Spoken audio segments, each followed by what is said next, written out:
of the chip, so it's talking directly to the bus system. Does it have a headphone jack? Absolutely, I'm on it right now with my headphones. Oh, nice. Hey, my other friend is here. Riser, how you living, pimp?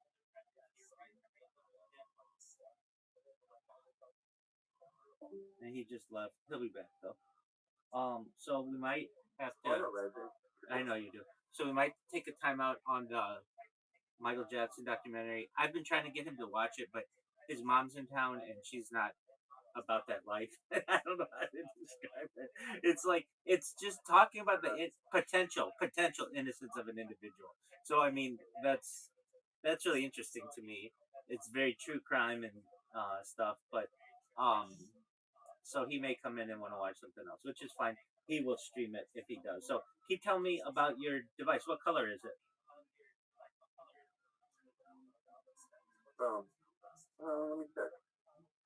I don't know what to even call this because it's a new color that they came out with. Like a form of blue. I call it cobalt steel. Yeah, it's something like that. It was called something like that. Welcome, Riser. How are you? Sorry. I have a documentary. It's called Bathtubs Over Broadway. It's kind of funny, and it's about these corporate musical advertisements that this guy obsesses over from the 50s and 70s. We're ready for it. And it's highly rated. We're ready for it. We're ready for it. All right. Without further ado. What did I tell you, Oz? Riser for the win. FTW.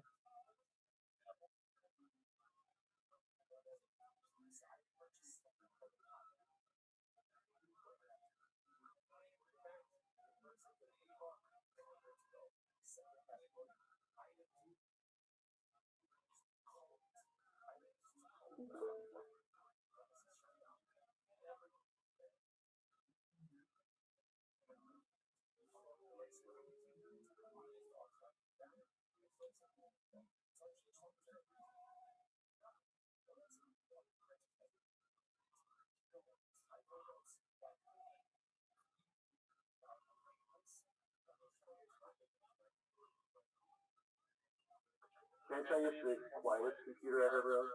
Oh, I imagine it would be. It makes no sound whatsoever while it's on. Does it have a My moving? iPhone makes. Does it have a fan? I tested it, and I tested it with a stethoscope. Is that what that's called? Yeah. The thing that hooks to your heart. And the iPhone 15 is about 20 times louder. Oh, interesting. Yeah, this thing is just dead quiet. I should show you those photos. I saw the most amazing band today. Okay, we'll look at them. We'll look at them, but this documentary started. Oh, did it? Yeah. I can't see it. Sorry. You okay? Go to Risers. It just started.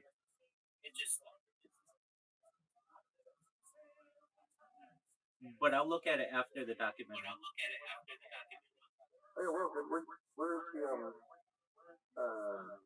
I still can't get to the documentary. Okay, so do you see his name? No, yeah. Thank you. Sorry about that. You're welcome.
Yo, what's going on?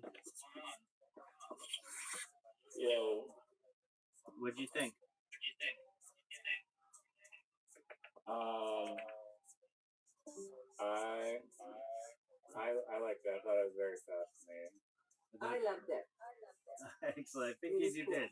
I liked it. I'm surprised, not to some extent, that that's not more well known. Yeah. Yeah, it's true. I'm trying to think. Yeah, and there's tons of lost. There used to be really big budget. Like big budget. Right, and I don't know if those budgets. I mean, because of inflation and such, they have increased, but not in the same way. They'll pour money into digital advertising or commercial, and these more unique options for promoting the organization seem to have gone by the wayside. And I don't know. I think that they're of extreme value to high net worth individuals. It is a captivated audience, and it connects with people far more than what you're just going to see out of a banner ad or a billboard. And Yeah. and But were these musicals like public musicals that regular people would go to? I thought they were like, when the description of the movie said that they were like part advertisements, but then in the movie it said that they were like internal corporate sales events for like national sales representatives. right, and that used to be really big. People would have organizations would have like year-end meetings where all the executives would attend. It'd be like a big party. Um, they'd all stay in a conference center, and then I think they put on these different types of events. And I, Yeah, like they still. I work for a large corporation. They still do that. They still have those big meetings, and they're still even today. They are face to face. They fly people in, but they just don't do like they. I'm sure they make special movies and a lot of presentations and lavish dinners and things like that, sales awards and all that. But Yeah, I just don't think they can justify the budgets for them. Yeah, Sadly, I agree with they that. just can't quite anymore, you know. And this was. It also sounds like this was largely New York, Chicago. Correct. I'm in. Yeah, I'm in agreement like with. I don't know if we're in LA. I doubt it. People just don't They really. didn't. Yeah, people just really don't have the same connection with musicals, Broadway type theatrical performances as they do movies. And I think that it's probably easier to produce a short film or a little skit or something that's controlled at many of these meetings. Like, I do know that, people do still have conferences and such. But imagine how much cheaper, like exactly what you're saying, from a budgetary standpoint, that it would be to just have a 10-minute video or even like a 30-minute video, as opposed to these huge scores with all these actors who have to prepare. And it seemed like they were getting paid very well for these, if I understood correctly. Like these Yeah, these paid you did for a year, and it basically took care of everything for your whole year. And so you have to imagine that exactly what you're saying. Budgetarily, they just don't see it to be, um, perhaps yeah, worthwhile. as I mean, worthwhile. I've been to two different conferences where they brought in like Cirque du Soleil. You know Cirque du Soleil? Certainly, of course. Yeah. So I know they are. Yeah. Yeah. So they'll do like mini shows for that. Like they're still doing performances, but not Well, my to mom get the. still goes. My mom like and her husband Christopher. Like Christopher loves musicals and theater, and then my mom and like their friends like Duncan and Maria, they go to musicals or theaters like how often? Like once Well, a month at least or something. we have seasons tickets to the main thing. So it's about it's 6 shows a year, 6 or 8 shows a year usually. Okay. Yeah. Um, But so yeah, I mean yeah, but I mean honestly, And there's still like you a really have to market. be into it to see so many musicals. yeah. There's still like a Broadway market that is Oh yeah. like exists, but yeah, this, as I said in the documentary, like this is like the iceberg beneath that Broadway that was like had had all of this money and budget into it, but it just seemed like almost like like they're just spending so much money on like a Broadway musical is like at least like a business that generates revenue. These are just like burning cash to make a musical that like one some people are gonna see like yeah I guess It's all about motivating the school team and rah rah. It's like yeah, like a revival. I'm, They still do all that. I'm They surprised they. still do, you know, and all the new product launches and I'm yeah, surprised but that they. that's just such big money I'm surprised that that they're they spending. didn't make them public.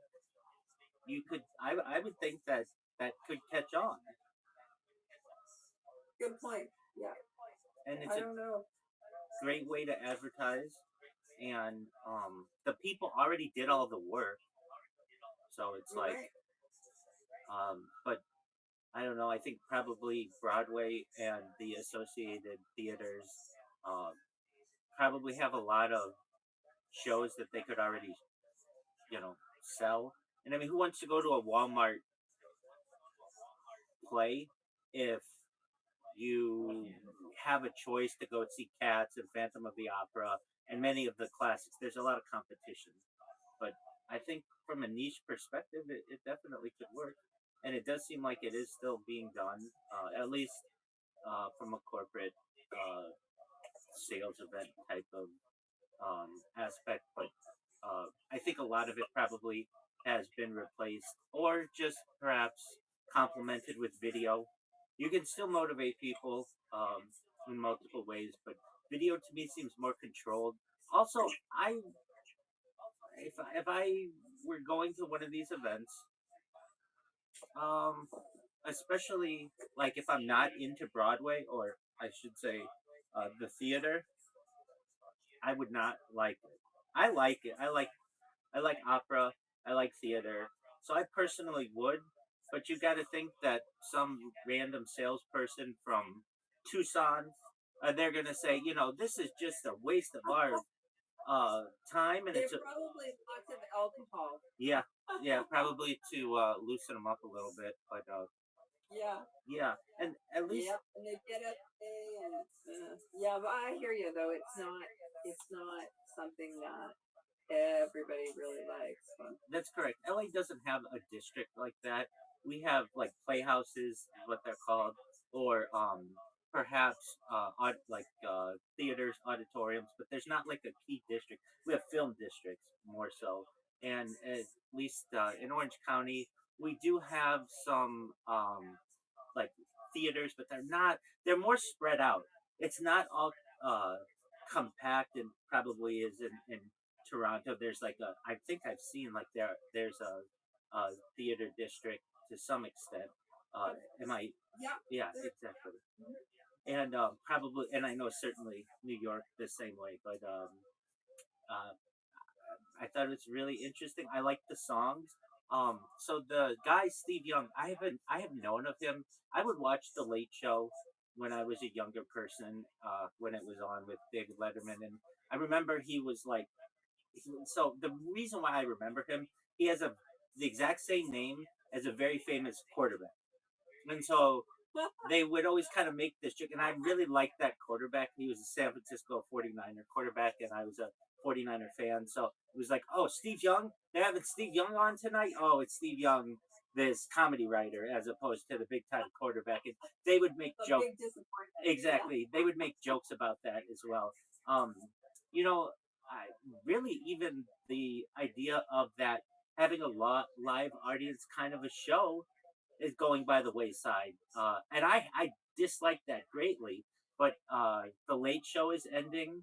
The Tonight Show has discussed. I mean, the Tonight Show when I was a kid. I don't know how it is in Canada, but it still had Johnny Carson. I was at the very end of that, but it was the epitome of late night television. You'd watch all the other stuff. You'd watch the late local news, and then Johnny Carson would come on, and many people fell asleep to that. And it was in front of a huge studio audience in Burbank, and it was a really big deal. And yeah, it's same by the way. We watch all American television.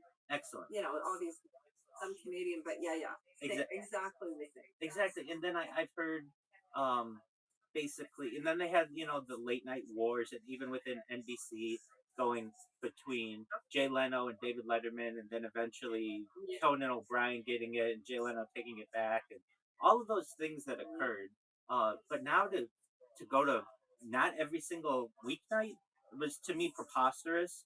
It but I do hear it's quite expensive, and then you have these other shows. The Late Show, I think, ends in May, and the the I did not hear that. That's yeah. Let me check that. So with Stephen Colbert, um, it, and this has to do with the. Let me just check my facts here. Is when the Late Show with Stephen Colbert ending in May? Well, they kind of got rid of him, right? Like they banned him for a bit or whatever.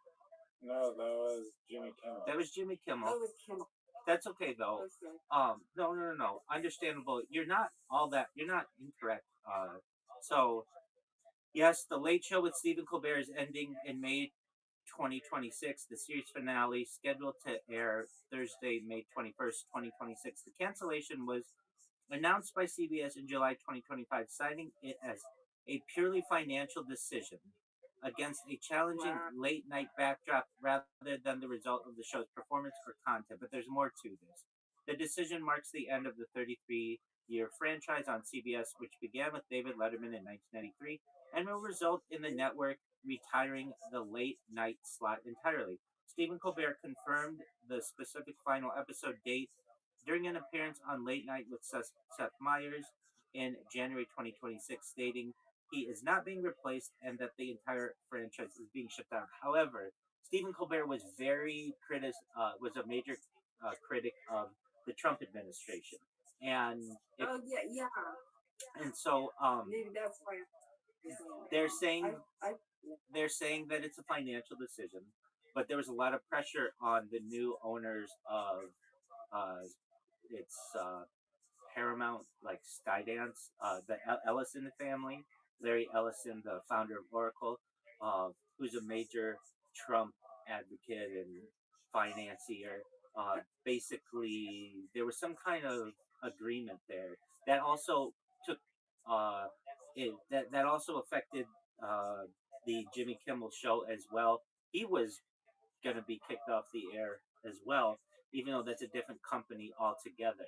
And now let me look up the Tonight Show that because I've only maybe it was only rumors, but what is the issue with the Tonight Show? Is it going to be not every weeknight anymore with Jimmy Fallon, something like that? maybe. I mean, I guess there's just so much competing content now. You know, honestly, I used to always watch Letterman, always, and sometimes Leno, like, that kind of thing. Yeah, But now, we're usually into a movie or something like that, and if you feel like watching it, you kind of get little reruns here and there, or you can go on YouTube and watch what you want. Right? that's right. So Jimmy Fallon But it's hard only to keep producing it. Like they just, that used to be the only thing. There ex- was no other competition really. exactly. Everybody had their no. Everybody had their televisions on. Everybody had the same selection of shows, and of course, it's been a while now. But now, especially since like you didn't have to go to the store and get a DVD or whatever, right? Like That it's just all there. And as you say, Zach, you can find anything you want on somewhere. that Right? Yeah. You decide what you want, and you'll find it. That's correct. And the Tonight Show doesn't even air new episodes every night anymore. Friday night is just a repeat, and that's basically killing the biggest franchise of all time in late night. And they're moving away from that. I understand they say it's budgetary reasons. To me, you're losing one of the jewels of your network. I mean, what comes next? You're going to get rid of the nightly news? Are you going to get rid of the Today Show?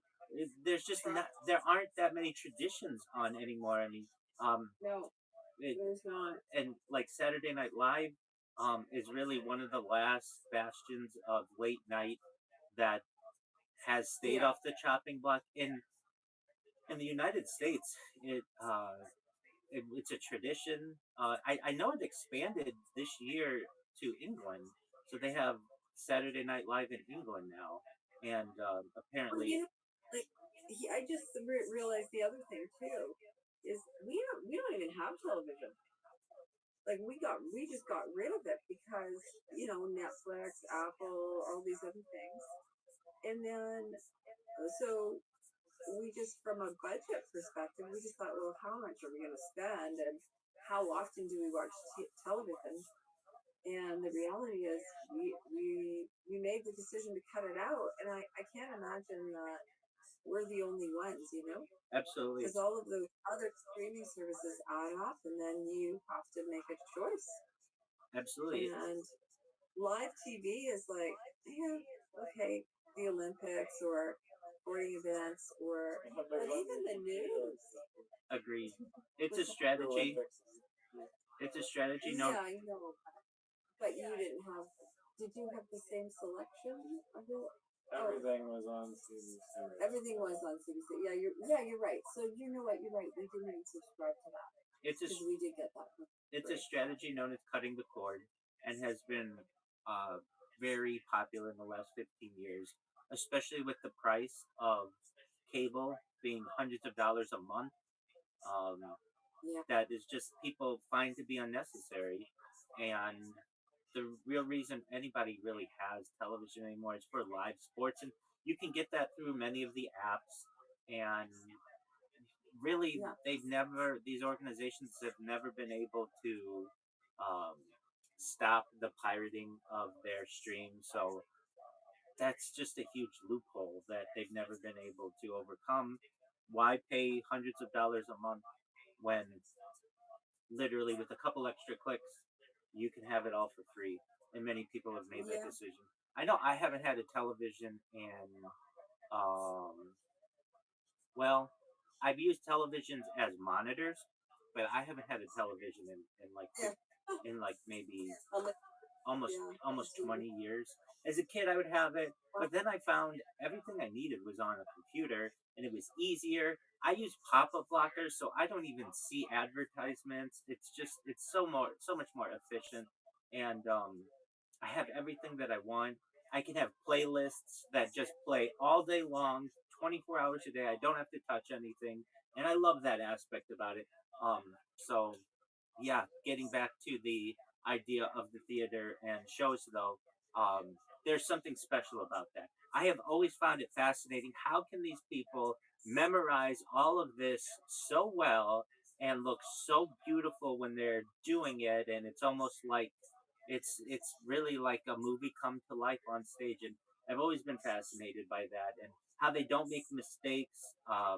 That's always just been incredible to me. Like I would always think, do they have cue cards hidden somewhere? No, this is just what they do, and it's a different kind of acting. So I have found that I've to been be in a couple plays with Miss Mercer Lindra. Shout out to her. And it's like just a lot of practice and memorization and practice, practice, practice agreed. for little crappy little school musicals. Well, there you go. Yeah. So I very much enjoyed that. I'm trying to think of anything else that I want to say about it. I found the integration. I thought it was funny from like the songwriter's perspective. Like yeah, like these like composers and some of them go on to have like these like really great careers and they're just like kind of they have like the songs and the whole thing is like comical because it's like so professionally done with like the props and the costumes and the choreography and the music is like super super catchy and it's like really amazing songs but just like the lyrics of the songs are also amazing but just the fact that it's like customized into like God knows what product is just I just found it really funny. Agreed. They're talking about industrial foam and all these acronyms and how that's being made into couches and the silicone of the Apollo astronauts' shoes. And I found that to be really interesting and thought it would be fun as a writer. Probably saw it as challenging. I also found it really interesting. I'm a somewhat a big Martin Short fan, and to find out like that's how he got his start to initially started paying the bills in these musicals. And I just find him to be quite an interesting person. So that was cool that he was in it. Um, yeah. So I I think wonder. that the if like the Burger King manager musical was like a thing today, I think people would go watch it. It it, Yeah. But it could have that viral effect, but do you remember seeing Mr. by the way in person? Where Up in Muskoka, Cleveland's house. He was dining in the. oh I don't remember. Oh, okay. Yeah, you were pretty young. Apparently I've been in the same room as Martin Short in Yeah. Muskoka. very well.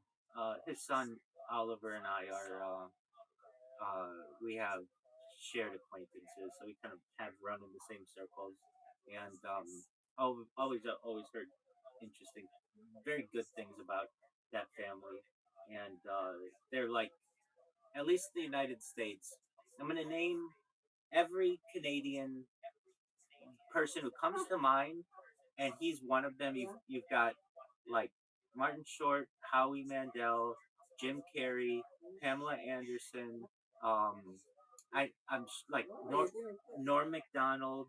Um, like many of these are comedians. Let's see here. Who else? Brett. Wait. That doesn't count. He's the great one. Another mutual. Um, uh, one of my friends is his neighbor. Yes. Which his new movie is supposed to be fantastic. And Ryan Reynolds. He's big from Vancouver. And there are others, Justin Bieber and Tate McRae and some other people, but like the ones who like Americans, the ones that I named, many Americans never would recognize that they're not American. Like they've become so ingrained in our culture that we see them as American. And they have American children, many of them, and such.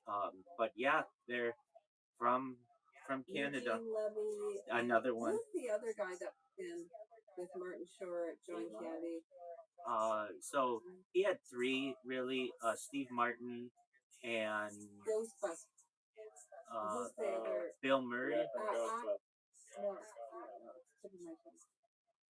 So sorry, I just can't remember. no, that's fine. Dan Aykroyd. Dan Aykroyd, of course. Dan Aykroyd. Yes, exactly. He's the one that I was really over.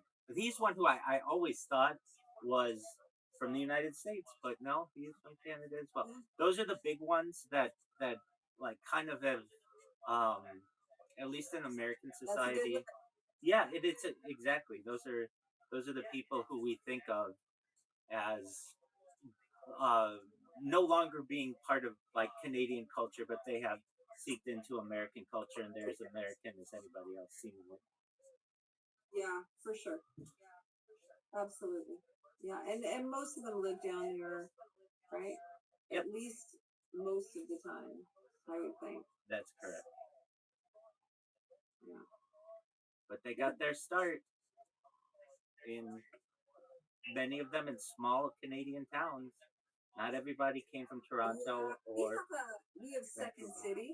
Exactly. In Toronto, Exactly. That's a really big start for them. Exactly. Yeah.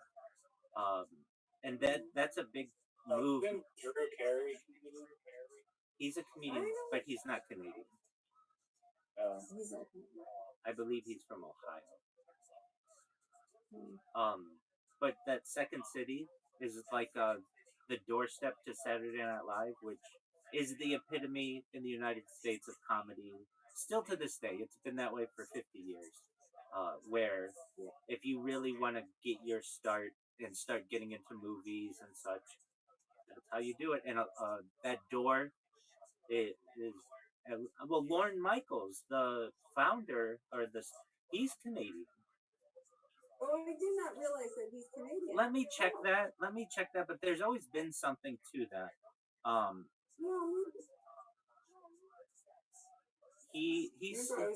He's something. Yeah, he's a Canadian American television producer. So that's why that has always seemed to. He's from Toronto, so that's why that's always kind of seemed to be.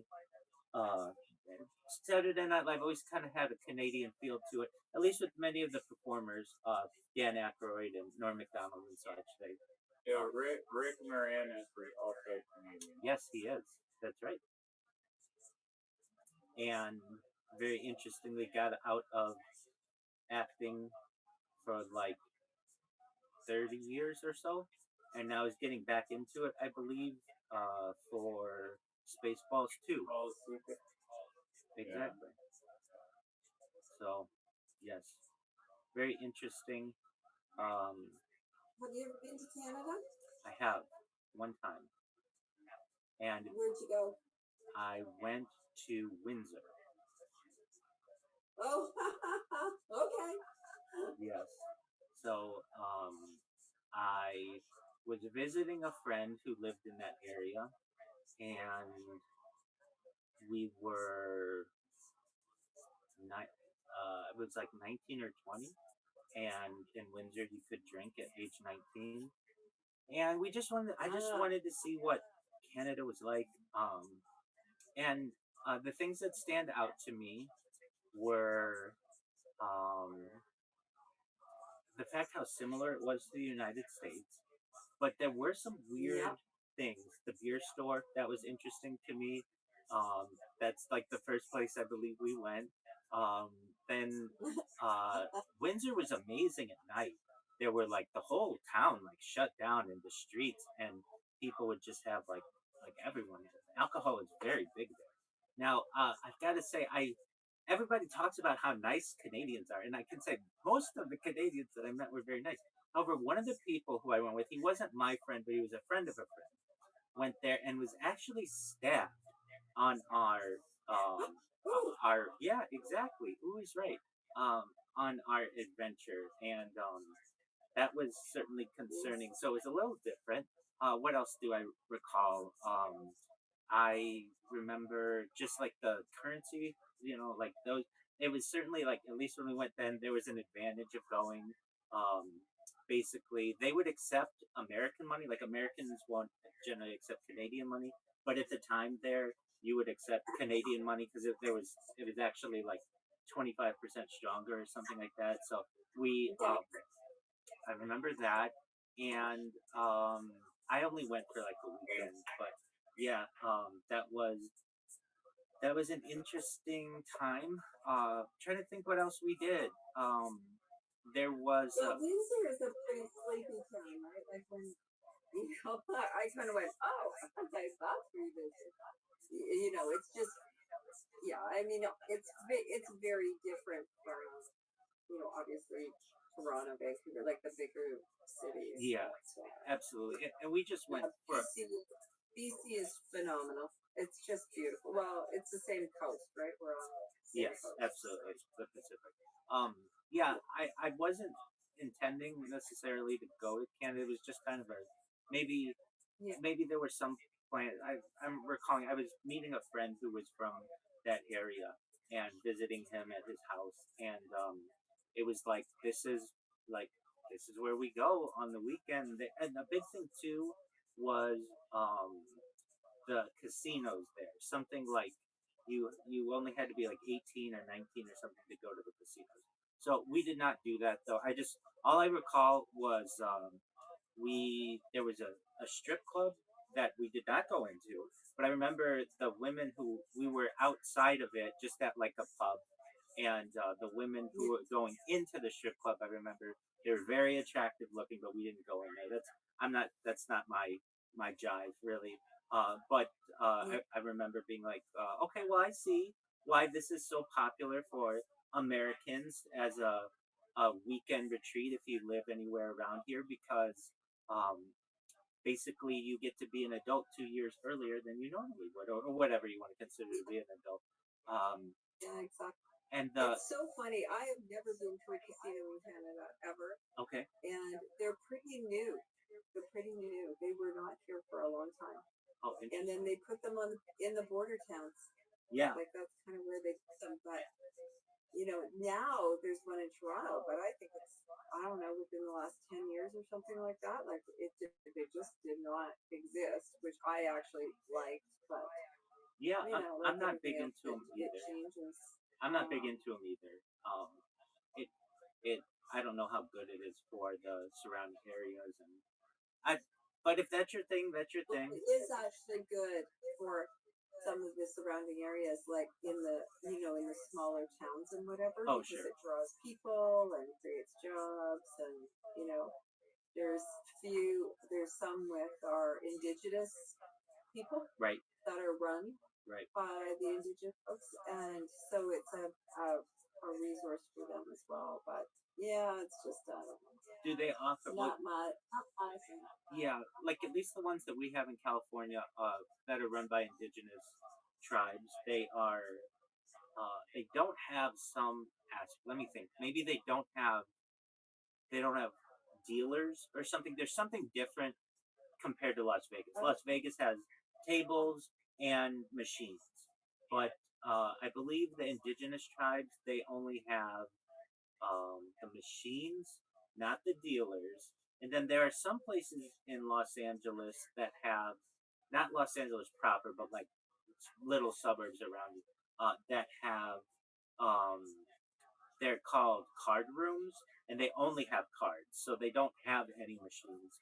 And then you go to Las Vegas, which is only like 3 hours away, and then you get everything basically. But that's especially with online gambling. I don't do that either, but I know that a lot of gaming, as they call it, is down, at least in the United States. Actually, particularly in Las Vegas, and a lot of the people blame the government, the current administration, especially because of immigration and the lack of Canadians who would come. Going to Las Vegas for Canadians, for many Canadians, Yeah. was kind of either an annual trip or maybe once every few years that people would do. But now it's much the the temptation or and such, and just the overall hassle that many people, not just from Canada but globally, feel that they will get if they come to the United States has kept them out. It's So yeah, it's so unfortunate. It is just really, really, really unfortunate. The whole thing, absolutely, right? absolutely, It's kind of sad, but yeah, they canceled a lot of flights to the states because the people just are not going. that's correct. Yeah, And yeah, I'm sad. I hope it goes back to where it was. You know, we'll perhaps one see. day. Absolutely. Well, that was a really great documentary.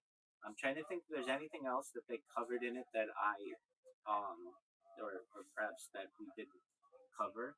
Um, I it, just like the dude's like just his dedication over like years and years and years. Like such a bizarre collection to have like these random musical corporate vinyl records, yes, and it is also interesting when he like cracked open somehow like and found that guy who had like even more rare gems of like unheard scene I material. was just gonna I was just And gonna say that. Like, what are the odds that this random person's deep passion is shared with someone else at a random swap meet or whatever it was in LA? And he's like, "Yeah, I've got this and this and this," and he's like, "Oh, we need to be friends."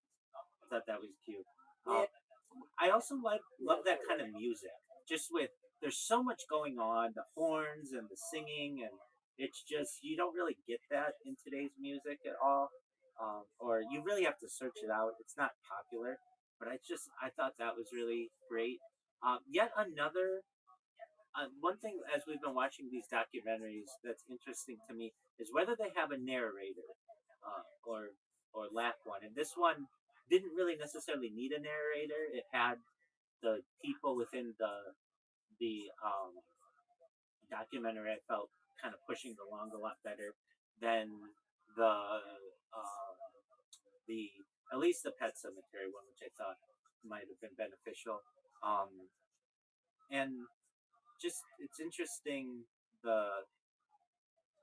the art of the documentary doesn't. There was a time in my opinion, I could be wrong, but like around from I don't know 2005 to 2015, where the documentary online was really big, and then I think a lot of people moved to Netflix and such, and it just maybe people do documentaries, but they become entire series or 5 parts or whatever. I like documentaries on really niche things that I would never learn about previously. So I found this one to be really interesting and uh, yeah. great. This is a winner. Yeah, I thought it was really, really great. yeah, Really, really interesting. Really entertaining. And as the guy said at the end, like, well, you just never know where something's going to lead you, right? Like he's just looking for records for a Letterman show, and it changed his life dramatically. that's right. I like seeing the Oh, over several years, he just kept, like just kind of going with it because he liked it, and who knew? Who knew what it led to? Led to making a documentary that we're now talking about. there you go. Excellent. Well, I'll let you two get on with your night unless you're gonna watch another documentary.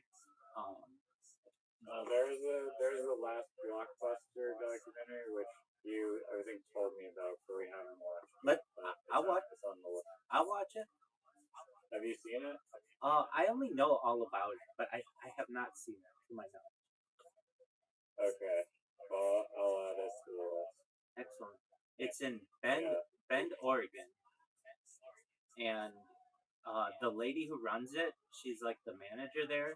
She is fascinating. Like she's become a cult figure. People get married there. She started there just like as an employee, and now she's raised a whole family. she's a very interesting character. I don't want to say character in like a bad way by any means. She's just an interesting character of the world. That she has this dedication to keep this going, and many years ago, I dated a daughter of one of the executives of Blockbuster, and she had something that I thought was so cool. She had a card that anywhere in the world where she was, she could just walk into a Blockbuster and get as many movies as she wants. I always thought that was very cool. It was like Lucky her. Yeah, exactly. It was like Netflix before Netflix. Yeah, that's wild that it's still somehow standing, but I guess now it's just like a symbol of like resistance almost. It's a tourist Did you tell her? attraction. Oh yeah, I meant to tell you, I showed my mom the VR headset today, and so First, I hated it. you Okay. know, I first like I was blown away by like YouTube on it because like you can like make the screen just like giant, and so I put on the new Mario Kart 3 movie trailer or whatever. It's like super beautiful colored animation by like Pixar or whatever, Sure. and she was just like couldn't care less about it because she has a projector, like big screen in the basement. She was like, "There's no difference," but I was like, "I like the VR way more than the projector. Like, it's way more clear, like HD." But she could not care less about that. And then I showed her my spray painting VR game. And then she went in that, and then she was like, "Holy crap, this is crazy!" Like stepping in a new Excellent. space entirely. She was spray painting the train and writing. Did some really brutal, terrible artwork, but she enjoyed doing it.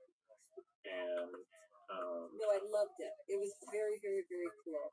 Having never really put on a VR headset before, I had I had a vision of what like it would do or whatever. But no, Zach's app was really fun. And I'm not just saying that because he's my son. I swear to God, I really am brutally honest with him. Aren't I, Zach? well, Yeah. Excellent. Yeah. It. How long did you have it on total? If I may ask. Oh, probably just like I don't know, 20 minutes, half an hour. Okay. that was like 10 minutes. It was only 10 minutes. Yeah. Okay. Well, Yeah. she thinks she was in there for half hour. No. I was just gonna say that it distorts your sense of time, and it seems like it did for you as well. When I'm in it, it's like a lot of time could go by, and I don't realize it, or it just it closes out the entire world, obviously, to what I'm doing. What do you do with this? Like I don't know what apps are, but what do you use it for? Yeah, so I don't use it as much anymore because I'm on these streams and I've got people who are coming in here and such. But I would use it to watch documentaries that were made in 3D that have 360-degree view, so I could like look around and feel like I was immersed. I would also use it for Google 360, Google Earth. So it's basically like a virtual vacation from the comfort of my room. I would use it for. I found the version that I had. I think Zach has like or Riser has the uh, Oculus 3 or something like that, and mine was one of the first ones. And I used it for the gaming on it. I didn't ever feel was that great. One thing that I did do, and I recommend to anyone who has one, is to get a magnetic charger for their VR because you will, if you wear it enough, pull on that cord and loosen the connector. But if it's magnetic, it just flies off and you won't do any damage to the headset. A friend of mine at the time, when it was launched, he had the Oculus Rift or the the the nicer one that's connected to a computer. And so on that one, I got into gaming and we played um, this Star Wars game that I remember being like blown away. And that's when I had that aha moment where we were using lightsabers, and you got to meet Darth Vader, and that was really interesting. Um, and I then like it didn't become that popular, and now Meta is scaling all of its projects back.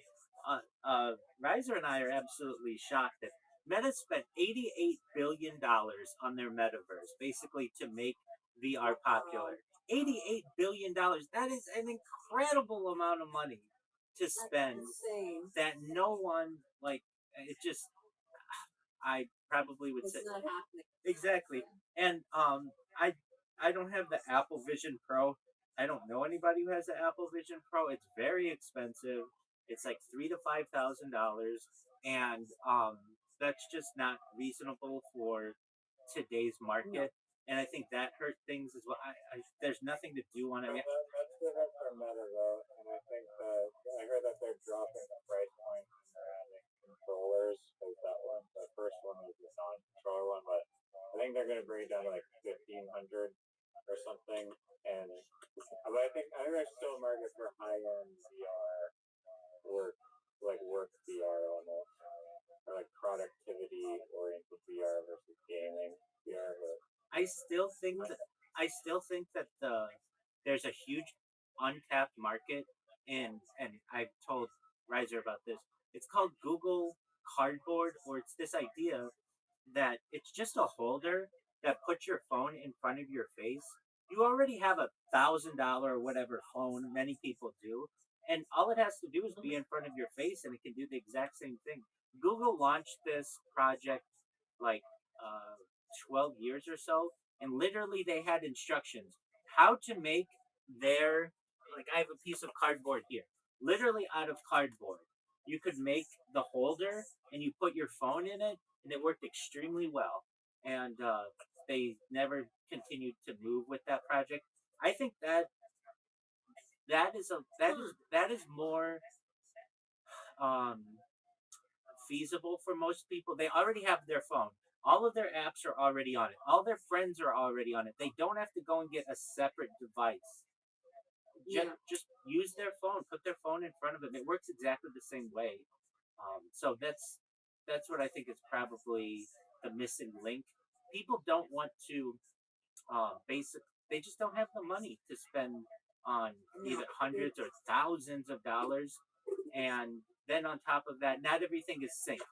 But with their phone, everything is synced. They don't have to buy anything more, and they get to do everything that they want to do. So I think that is an excellent alternative, and Google did not pursue that project too much. I think you can still get it, but to me, all you need is a holder of a phone in front of your face, and it's basically the exact same thing. Another issue that arises is the ability to see uh, like outside of like a lot of people I've heard. I don't, they don't feel safe not knowing what's going on in their periphery when they're using it. So I know that some, at least the Google Vision or the Apple Vision Pro, allowed it to be like tinted so that you could see what was going on outside of the screen. Yeah, well, I found even I was like so caught up in this painting thing that I said to Zach, I'm afraid I'm gonna walk. Exactly. Like, cause there's a train, and I just want to walk to it. Exactly. And if I relaxed enough, I would have like, I don't know, I would have bumped into a wall or something. I agree. You do need a little bit of space. Very, very, very easily. I agree. Because there it is. If you just, it's so they real. have like a feature where you set up like a safety circle, like a little radius, and if you leave the radius, then you just like can see again, because it can whip in and out of like broadcasting what's in your room versus like the screen and like the world. That's good. They thought it through. Yeah. Well, anyway, do you have other people to talk to? Probably, right? I'm sad Oz didn't watch that documentary. He did watch. He just left at the end. Oh, okay. Yeah, I was curious what his opinion on it was. He'll check back in. I am happy that I don't have other people aside from you guys with whom to talk. I've been getting into writing, I shared some with Riser, and I've always been someone who enjoys uh, using just writing, either creative writing, but really more perhaps like I don't want to say political writing, but like philosophical writing. And with ChatGPT or different apps, I find that I can write a lot more content much faster. So what I've been doing, I think, is somewhat brilliant. I'll come up with a philosophical philosophical premise, whatever it may be.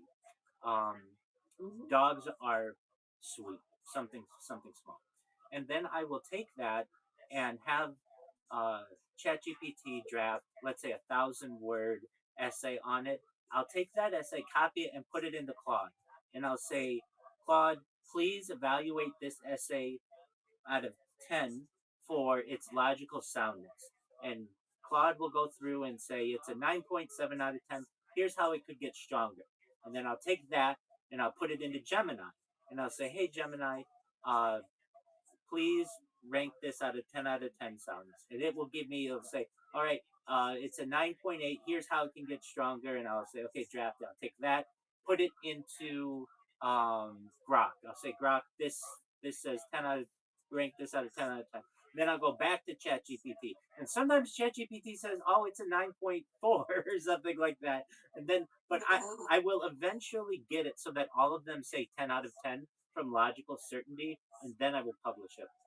And I find that to be a very interesting way to be able to ensure that my arguments are fully sound and tight. And so recently, I some of the subjects on which I'm writing are very they can be very complicated, and ChatGPT complicated. Complicated. Yes. So they might sure. be they might be on a religious subject. So like for instance, Yeah. one of which that I've written on recently. This one isn't that complicated, but the role of Mashiach within Judaism. What is Mashiach? It's our Messiah, basically, who we believe is going to come and be a beacon of peace and to perhaps rebuild the temple in Jerusalem. These kinds of things. There are a lot of complications though in that. And so one thing that I have found is I will ask ChatGPT instead of saying, "Hey, write a 10,000 word essay," which is 10 times normally what I do, and many times is too much for ChatGPT. I'll have it build an essay for me or build an outline for me, and then I will construct each of the 10 sections until it has 10 out of 10 clarity. And then I'll say, okay, this is section one, and then I'll do that with the next section. That's section two, and then I can combine them all into an essay and then publish it. And I have found How this. big is the essay? It's like 10,000 Where words. do you? It's 10,000. Okay. Yeah, and then I publish it on a website called Medium. But I've also um, found that this helps me a lot online. Immediately, I have found like just in the last week, my when you ask AI about me, it knows all about my discussions on futurism. That's really what I'm passionate about is the future, life extension, and perhaps interstellar travel, and the great beyond, and all of those things. And so, previously, if you would ask AI about me, it'll just say, Rabbi streamed their life for world peace, yada, yada, yada. But now it will say, in addition to being a live streamer, Rabbi is interested in these different topics: de extinction, AI, artificial narrow intelligence, artificial general intelligence, artificial super intelligence, teleportation, all these other things.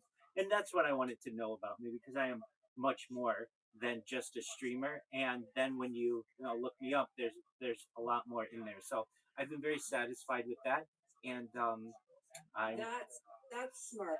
That's very, very, very smart. yes, Right? I It's appreciate building. that. It's building your profile. It's getting out, as you say, you're more than a streamer, and that's a perfect way to do it. Exactly, and it's actually creating a new industry that Because isn't discussed. So previously, this would be known as search engine optimization (SEO) or search engine management. right, But there's really and you pay for it. and you pay big time for it. Absolutely, yeah. So this allows me to um, inject my ideas for free, and I'm basically creating my own industry, or at least the discussion of it, which is AI management or AI optimization, which really hasn't been a thing, but you can manipulate what AI knows about you if you want, from being just anonymous to everything that you do in a positive manner by giving it the right content to be able to learn about you. And so I have found this to be incredibly beneficial as well. That I I mean, am going to tell Christopher about that. It's a little bit like the services that you buy that will like rub anything negative about you or off the internet. that's the Kind of. yeah, that's true. I mean, that's search engine management certainly. I I want them to know more than like than just more than a streamer. I want it to know really specific things, and if people are interested in it, then it takes my writing and puts that into basically learns from it through AI and what I do, and yeah. So I recommend please tell Christopher about it because it is incredibly beneficial. I don't know why companies haven't talked about this that much because it's so important that in the I talked to Reiser about this a little bit. In the EU, there is an upcoming case between Google and the EU or Alphabet, Google's parent company, and basically the EU is saying to Google or Alphabet that you have a monopoly on your browser and you have a monopoly on AdWords, basically what people are searching. And you can't have a monopoly on both, at least if you want to operate within the European Union. You need to drop one of these.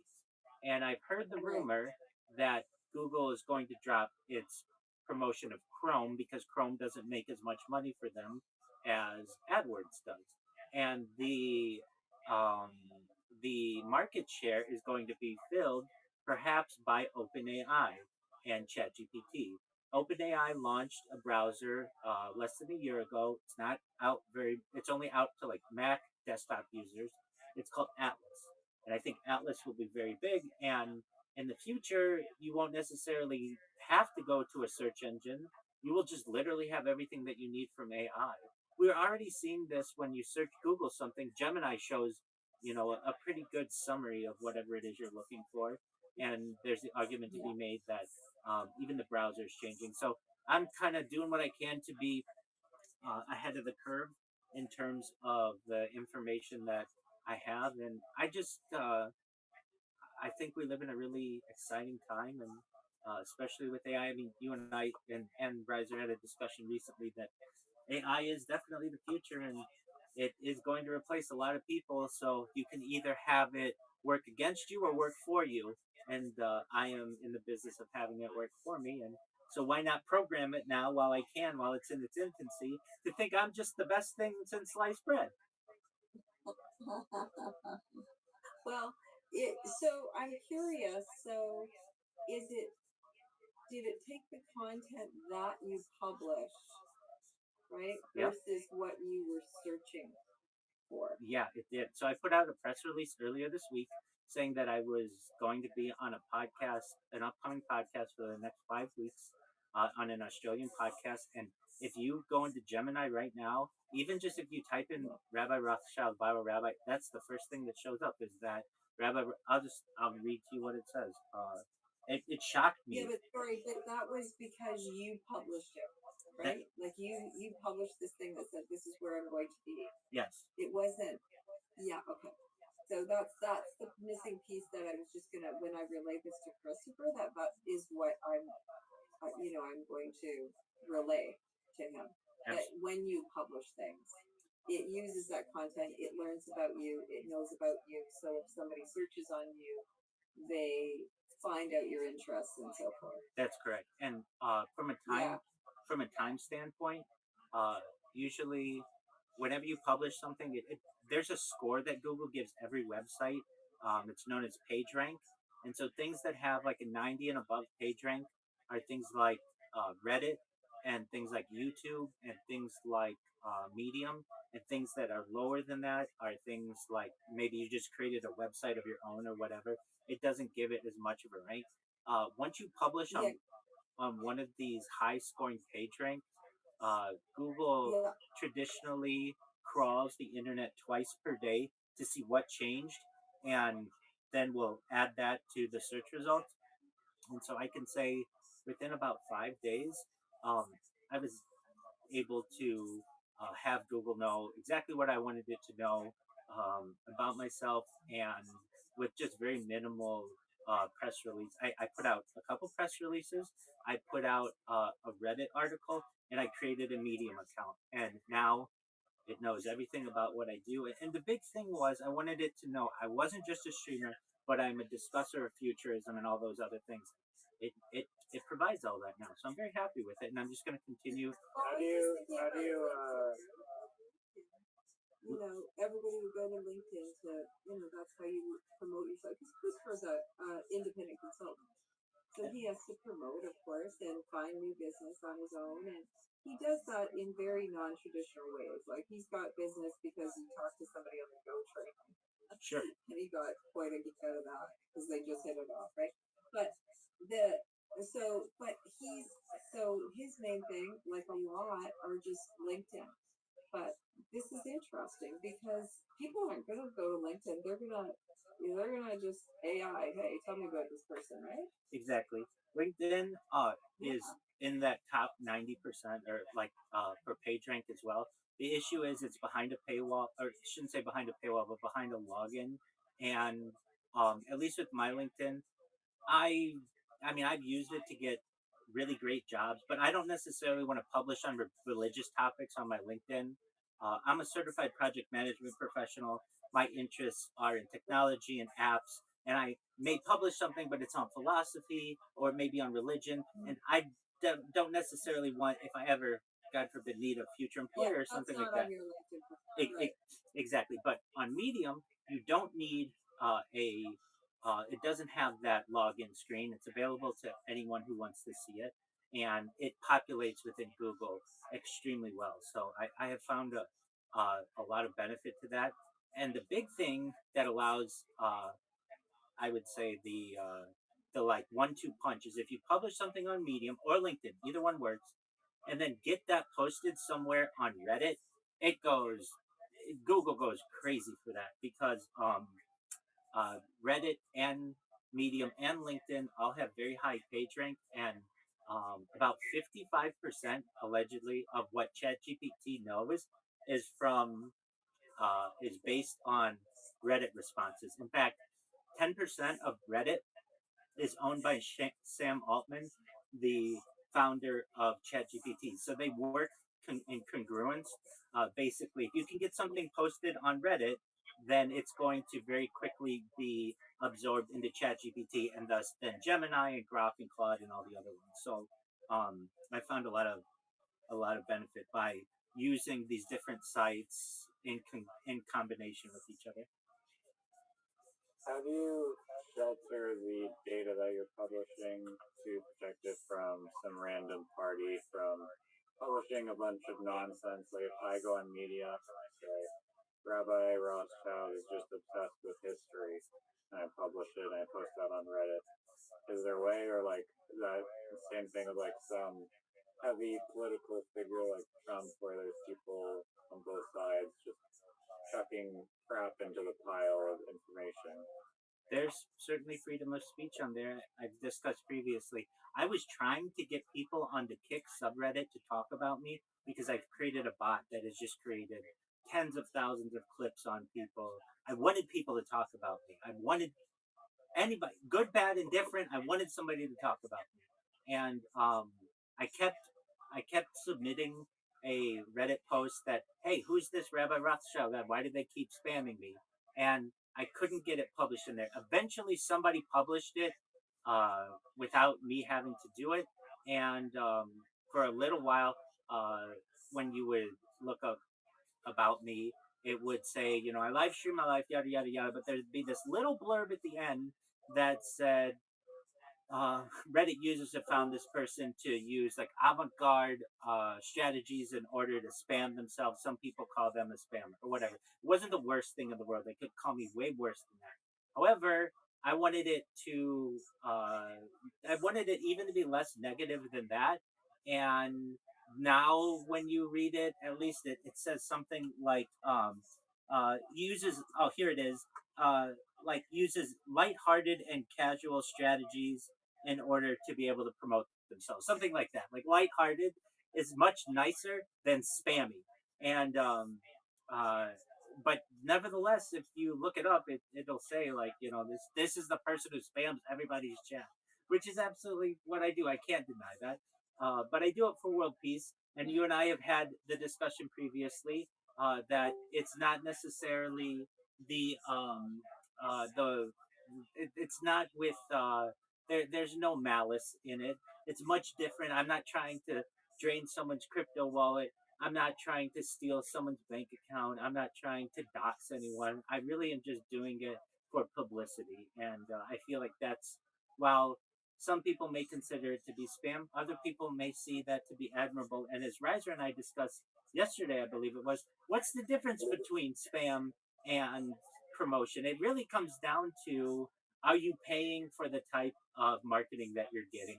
Marketing organizations consider advertising that's paid to be legitimate, and anything that is not to be spam. And there's no way to really win that one.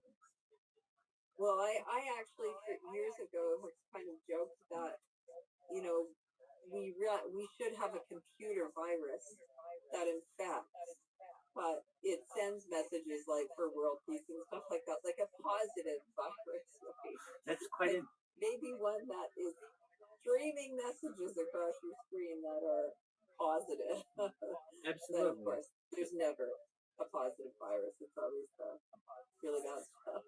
Yeah, well, that's true, but that's it's But quite it a, sounds like whatever you're sending out, yeah. is Perhaps I yeah, filled that role.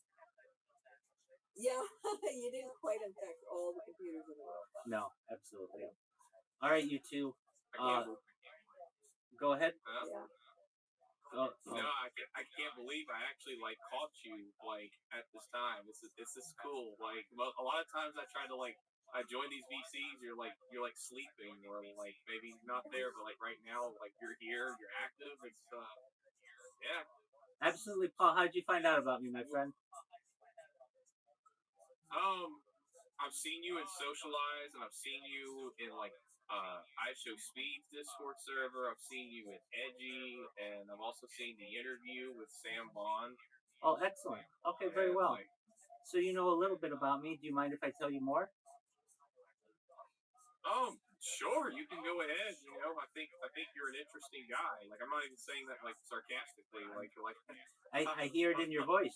You're heartfelt. I appreciate that. yeah, you know, like I see you at Socialize and like the very first VC.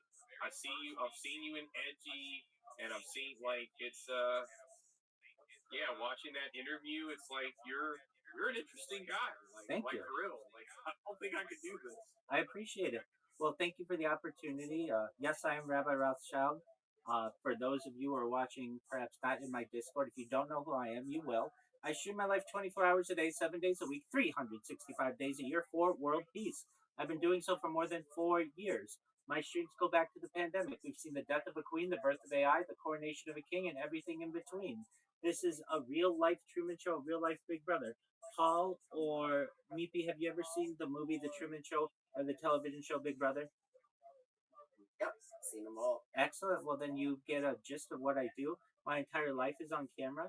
In the 1990s, the phrase "content is king" was coined, and I'm making it true today. In my own way, I'm king of the internet. This is the biggest event in global history, and here's why.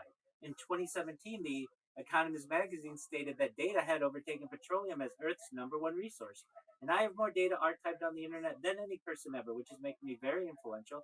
I'm going viral, and when I do, I want to make you, your friends, your family all financially independent if you're not already. I want to ensure that you have generational wealth if you don't already, and I want you to be able to start charities and philanthropic organizations of your own. How does that sound? That sounds excellent. Excellent.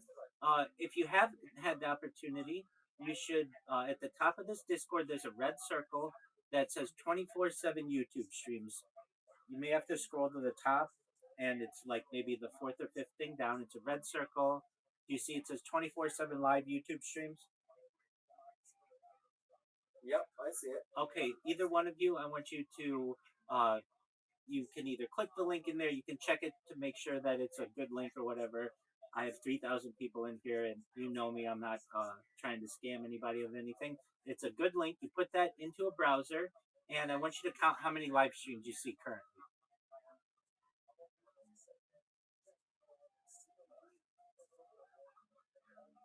Way too many to count. It's a lot. And so I may ask, like, you know, other people live stream, but really no one live streams for more than one stream. And certainly not two, and certainly not five, and certainly not 10, and certainly not 20. And if you imagine, I've been doing this for multiple streams for over 4 years. We're coming in close to 5 years. That's a lot of data for the world to be able to study. Agreed? Fully agree. Excellent. So, in addition to streaming my life for more than 20 different streams, I like to talk about things that help the world. Things like ending world hunger through the use of technology, such as agricultural drones, floating greenhouses, saltwater greenhouses, hydroponics, vertical farming, cloud seeding. I want to help end world thirst. I'm sponsored by a cryptocurrency. That's what all my betting is and my merchandise. And it's worth tens of millions of dollars. And one of the things that we do is we build wells and water towers in developing nations, such as Nigeria, for the benefit of the less fortunate. Additionally, I'm an advocate for the Life Share program and, most importantly, desalination technology, where we pump Earth's seawater onto land and make it drinkable. How do those things sound to you? I think those are things everyone in the world wants. I agree, 100%.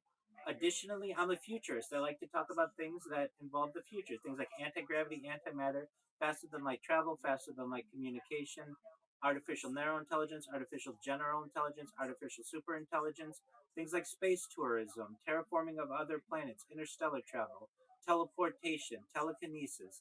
I like to talk about things like de-extinction. People don't know this, but the first successful de-extinction has already taken place, took place in the year 2003 with the Pyrenean ibex, which is a goat located in northern Spain, southern France. Fast forward to the year 2021, a company out of Dallas, Texas is founded known as Colossal Bioscientific. They've made it their goal that within the next 2 years, or by the year 2028, to reintroduce the woolly mammoth into the Arctic Circle utilizing Asian elephant surrogates, which I just think is a mind-blowing goal. Following the reintroduction of the woolly mammoth, they want to reintroduce the Tasmanian tiger, followed by the dodo bird, which I think will be really exciting to be able to witness. What are your thoughts? Fully agree, especially with how much present the dodo bird has kind of lived on through art and many other kinds of cartoons. That's an excellent point. Yeah, no, 100%. I'm in agreement with you. It went extinct around the beginning of the 17th century. Many people said it went extinct because of human interaction. Some say it was hunted. Many people think that the rise of the domestic house cat may have caused some of its eradication as well. Basically, an apex predator where it was not anticipating and wasn't able to adapt in time. But we do have stuffed versions, basically taxidermied versions that have its DNA, and we may be able to create some type of hybrid version of it at least, and eventually have what many may consider to be another type of de-extincted animal. So I think that's really exciting. I'm also an advocate for things like life extension technology. When you were both born, the average life expectancy for you or someone like you is probably about age 80 years old. With your consent, I want to increase that to age 100, 120 through the use of technology, such as agriculture, such as oxygen therapy, human growth hormone, stem cells, cryonics, cryogenics, things like cold shock therapies, testosterone replacement therapies, ambrosia therapy, red light therapy, nootropics, peptides, to get you to be 120 years old, if not older. But when you're 120 years old, you may say, Rabbi, back in 2026 when we met, everything that you talked about seemed like science fiction, but it's become science fact. My body's starting to break down, though. What's the next plan? And again, this is with your consent. If you don't want this, no one's going to force it on you. If I have anything to do with it, but if you'd like, you can utilize another type of technology known as mind uploading technology, where with your consent, we scan your brain into a computer like a CAT scan or an MRI, knowing where every atom is in your central nervous system and your peripheral nervous system for later download. As an android, an avatar, a cyborg, a cybernetic being, a clone of yourself, a robot, an ethereal being, whatever you want to be. But essentially what I'm saying to you, Paul and Meepy, is that you may have an opportunity at digital immortality. What are your thoughts? I mean, I'm all for that when it comes to like extensions and whatnot. And as you covered, of course, as long as it's consensus, if people who want it can have it, and those who are against it can, remain and maintain their own personal beliefs.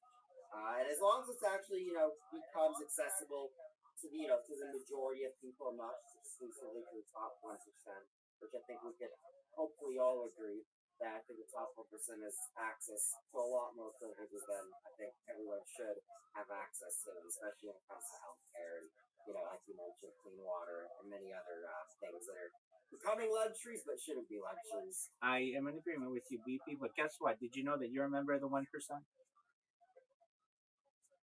Really? Yep. I think so.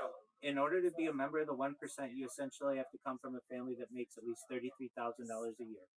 And if you have a computer right now, you probably are from one of those families. You know what? That is a solid point that I don't think there's a way to rebuttal that. So I know what you're saying, though. The top 1% of the 1% of the 1%. I get that. I 100% understand that. I could get you are right. You are right, though, for sure, right? It's kind of like when you look at stats, too, and they do still say, right, we assume everyone can read it, right?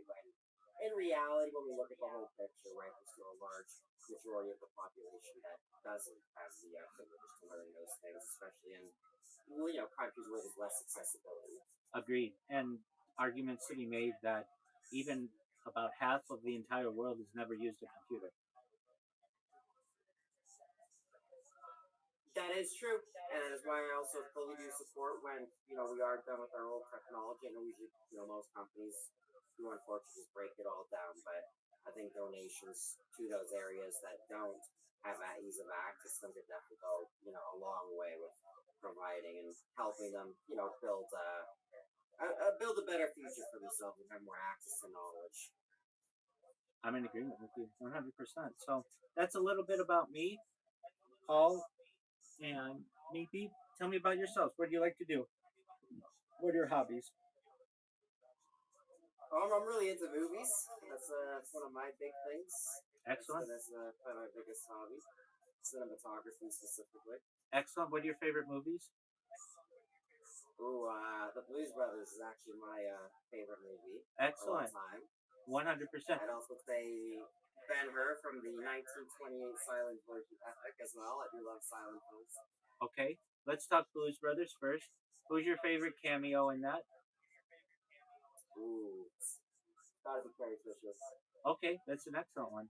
All right. And I think music in general, I think the Blues Brothers is fantastic when it comes to their performances. And I mean, the amount of cameos in there, Aretha Franklin's music. I think if it's one of those films that, people say it all the time, could have been made today, but it's also especially the kind of film where I think it probably has some of the most cameos of almost any film out there. Absolutely, I'm in agreement. You know who I love a lot of the cameos, everyone from Ray Charles to Cab Calloway, but a lot of that one that's missed quite often is Steven Spielberg has a cameo. Oh yeah, that is true. When they do go to the under and they are that is true. Exactly, and come back in 5 minutes. That's so funny. And they've got all the people. Eating the sandwich. Yeah, exactly. Love it. Yeah. Okay, great. And what are your thoughts on the remake of Ben-Hur? I think the remake, the first remake, is actually. I mean, I think it's just in regards as good. I agree. Completely different eras in it, but I think the scope compared to both of them is of the same caliber, just from different eras. I agree. And adjusting for the times, and I don't think there's really a right, or wrong, or better, or worse opinion when it comes to which one people prefer. And then I know there was also another remake in the late 2000s, I think like maybe 8-10 years ago, which that one I think is terrible. Right. With Morgan Freeman and I forget which other actor is in it, but yeah, hopefully they stop remaking the greats because you can't remake something that's already that good. I'm in agreement. Have you ever seen the set that they had for Ben-Hur? It was absolutely giant.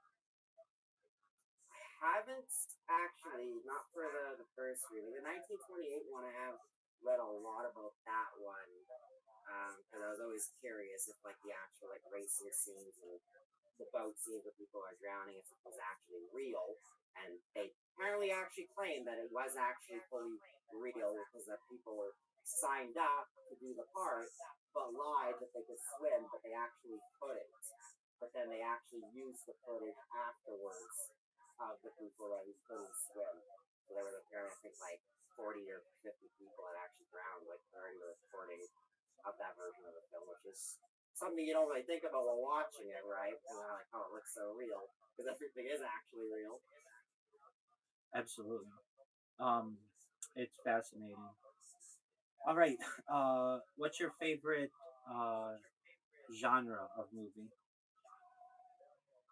Favorite genre?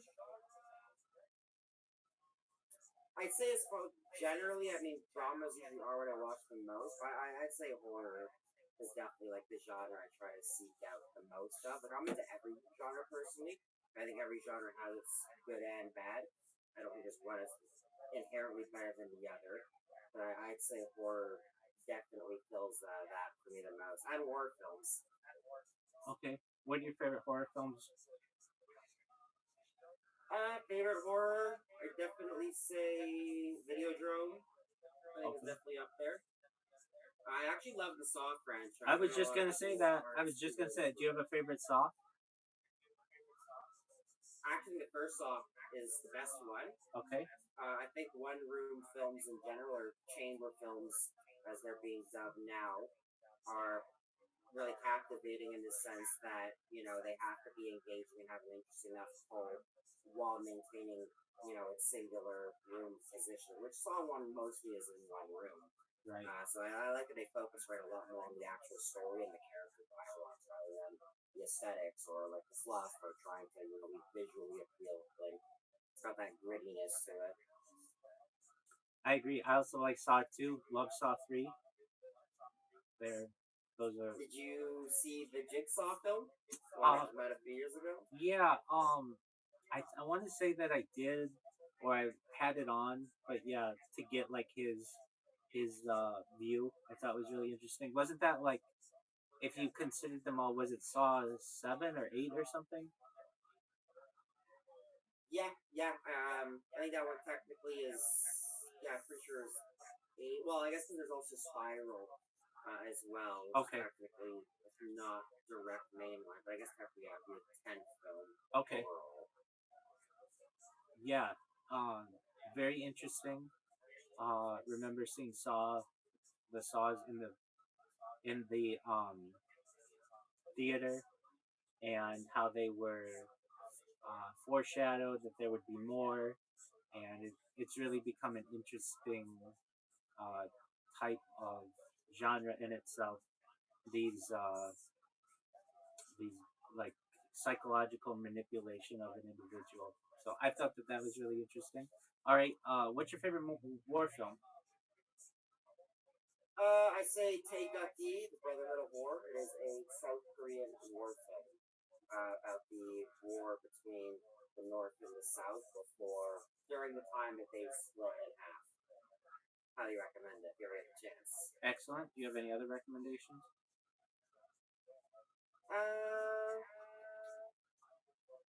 Have you seen Apocalypse Now? I think it's really good. Absolutely. Like Vietnam films, Hamburger Hill. I think is an underappreciated one.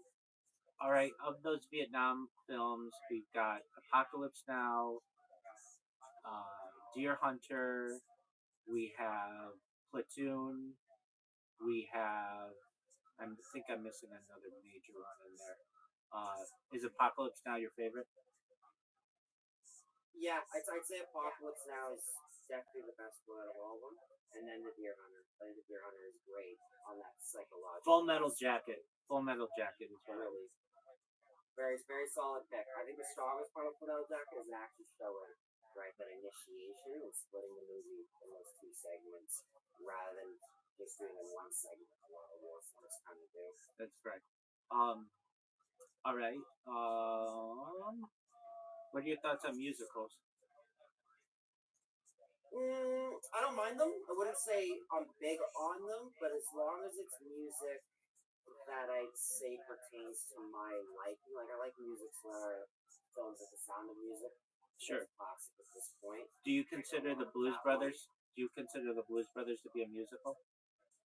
It definitely is, and I think Blues Brothers is right in that point where it perfectly blends comedy with the music. But I think overall it would still be classified as a musical. I agree with you, and it's not normally seen as that, but it is. It most certainly is, in my opinion. They've got Definitely, and it's very rare you find a music that actually has action scenes in it too, with all the chases and whatnot. And I think it actually still holds yes, the world record. yes, I could be wrong, but car pretty sure crash. it does. Yes, For most parts of this film, exactly. which is awesome when you rewatch it. No, all those cars are actually being smashed and rolled over the hills and stuff. It's crazy. Agreed. They use miniatures now, um, and of course CGI and such. I don't know if that record will ever get broken. That's a lot of money, especially Yeah. In today's. I say that's my favorite part too of a lot of these older films is really just the fact of how much everything was done in practical effects rather than the idea or philosophy that a lot of studios and directors follow now, where it's just shoot it, we'll edit it in post. You know, back then it wasn't we'll edit it in post. We're gonna get it right. Right, and it just seemed like that the car crash scene is amazing. John Candy's amazing. The where they are storming the city hall or whatever with all the army people, that's amazing. Yeah. The scene where they turn around and everybody's got guns on them, that's an amazing. I mean, the Penguins, the Illinois Nazis, um, the the the jail scene, the even the end. I mean, they play like such big songs. Like I don't even know if you could get it done today under perhaps less than a $1 billion budget. But they're playing Elvis at the end with Jailhouse Rock. They play like Soul Man by Sam and Dave. They play Think by Aretha Franklin. Uh, these are just huge songs to get into one movie. It'd be difficult to do today. Yeah, I agree, and I think that's one of them. I mean, there are still a lot of good films, of course, that do come out. Like I think foreign films are still going pretty strong, despite actual theatrical sales tanking in the last 4 years since COVID ended. But there are still good films that are definitely out there, especially in the foreign scene and indie scene. Just gotta look for them. Are you excited for Michael? I'm intrigued. Okay. I'm excited for it. It should be a two-part movie, as I understand. Um, at least from a music standpoint, it'll be really interesting to get all those songs in a set of two For films. sure. And I do know, I think I recall Miles Tyler and Coleman Domingo being in it too. And I think those are two very solid actors that are been getting a lot more prominent in the last few years. Excellent. I think Jafar Jackson is playing Michael. Is that correct? Correct. Yeah. And I feel like anybody else, if it were not Jafar Jackson, they would have their career. They'd either maybe be. Everybody would say they're not good enough to play Michael Jackson, or Michael Jackson would have done it so much better. But this is someone who's related to him, so he's difficult to critique from that standpoint. If Michael Jackson were making a movie, he probably would prefer someone with whom he has some relation, perhaps. Um, and I find it interesting, at least from the rumors surrounding the movie, that they are going to tackle all of the good and the bad with Michael Jackson and the controversy that surrounds his life. So I think it'll be really interesting. It may have the opportunity to be one of these big time. What did you call them? Not just rock biopics exactly.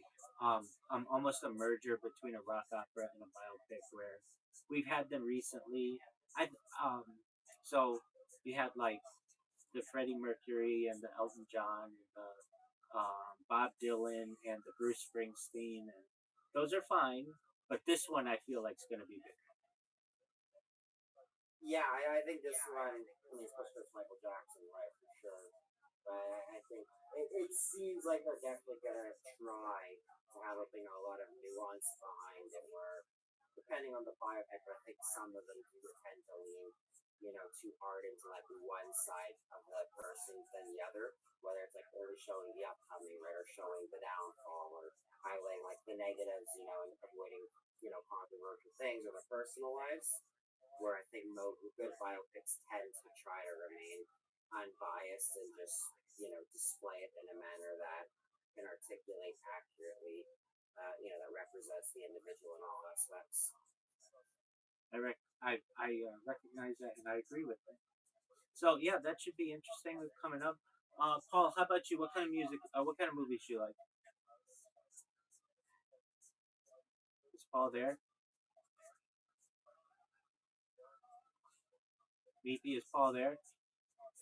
I mean, he's not saying anything, so Okay. I'm not sure if he's there. So, Maybe he'll come back at some point. absolutely. Meepy, did you find out about me through Paul? Sorry? Did you find out about me through Paul? Yes, I did actually. He actually told me, informed me, I should say, about someone who's just like streaming on tons of like every platform imaginable. And my initial response was kind of like, why? Who does that? Like, it's, you're like, what's the point? Kind of thing. But after, looking a bit more into it and, talking more to Paul actually, about the things the interviews and stuff that he's watched and listened to and reviewed, definitely made you sound like an intriguing figure. I wanted to chat directly. Absolutely, 100%. Do you have any questions? I guess one thing I'm actually curious about, when you're streaming all these streams and all the accounts, are you using an individual like computer setup to do it? No, no, no, Or no. like how much strain I does have- it take on your network? Like what's your technical setup? Sure. I have over 33 different devices, including laptops and Chromebooks and tablets and handhelds. I multi-stream, so basically, for many of them, each one of them is streaming not to just one platform, but to multiple platforms simultaneously. I'm live on, like more than 20 different YouTubes, a similar amount on Rumble, a similar amount on Twitch. I'm live on Instagram and multiple X spaces that are live on video. I'm live in like at least a dozen Discords. I'm live on BitChute. I'm live on YouNow and a bunch of other platforms of which you probably never heard. Just to be as uncancelable as possible. I have more content than any person in global history. If you have the opportunity, do you know what Linktree is? I do. Go to my Linktree, linktr.com/Rabbi Rothschild, just like my name. And like you normally see someone's Linktree and it's like, okay, it's got like 3 or 4 or 5 things, and that's great. Look at mine. Yeah, you're not kidding. Yeah, scroll down, and that's not even 1% of all my accounts. I have over 100 YouTube accounts, over 200 Instagram accounts, over 500 Twitch accounts, over 1,000 TikTok accounts, over 2,000 X accounts, over 5,000 Blue Sky accounts, and over 10,000 Kick accounts. I have more social media than any person ever. And of those, like something like 90% of all those links work. Occasionally, I'll get a ban here or there, or a suspension, or whatever, and I have to appeal it or whatever. But basically, from that Linktree, you'll see I have interviews there. I have press releases there of all the interests that I have. I have everything from TikTok to YouTube to, of course, X to, of course, Kick to Africa TV. I've got D Live. I've got Trovo. I've got just too many to count. But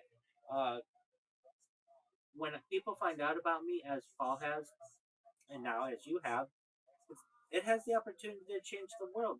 When you have someone who is given a platform to be able to discuss not hot or not, how hot is this chick, or um, what can I do to piss off this person in public, and actually wants to talk about real issues about the future and how we can benefit as a globe.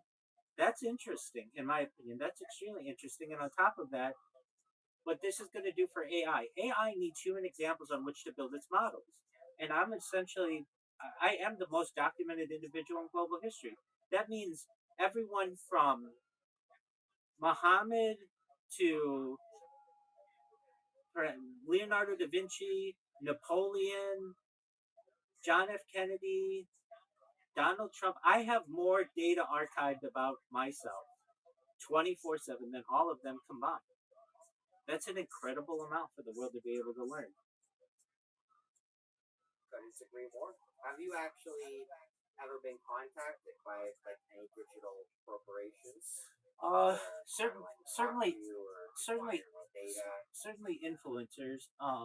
So, on my stream, I've had Aiden Ross, I've had Doctor Disrespect, I've had Amaranth. I'm the number one streamer all time in Aiden Ross's stream. Number one streamer all time in Kai Cenat's stream. Number one streamer I shouldn't say stream, in their Discord. Number one streamer all time in I Show Speed's Discord. Number one streamer all time in Kai Cenat's Discord. Number one streamer all time in Action Man's Discord. Um, Basically any of the Mr. Beast doesn't have a Discord where you can stream, or I'd be number one in there as well. So at least from an influencer standpoint, I have certainly have them contact me. I'm friends on here with the owner of Kick, at least on Discord. His name is Eddie Craven, so he certainly knows about what I do.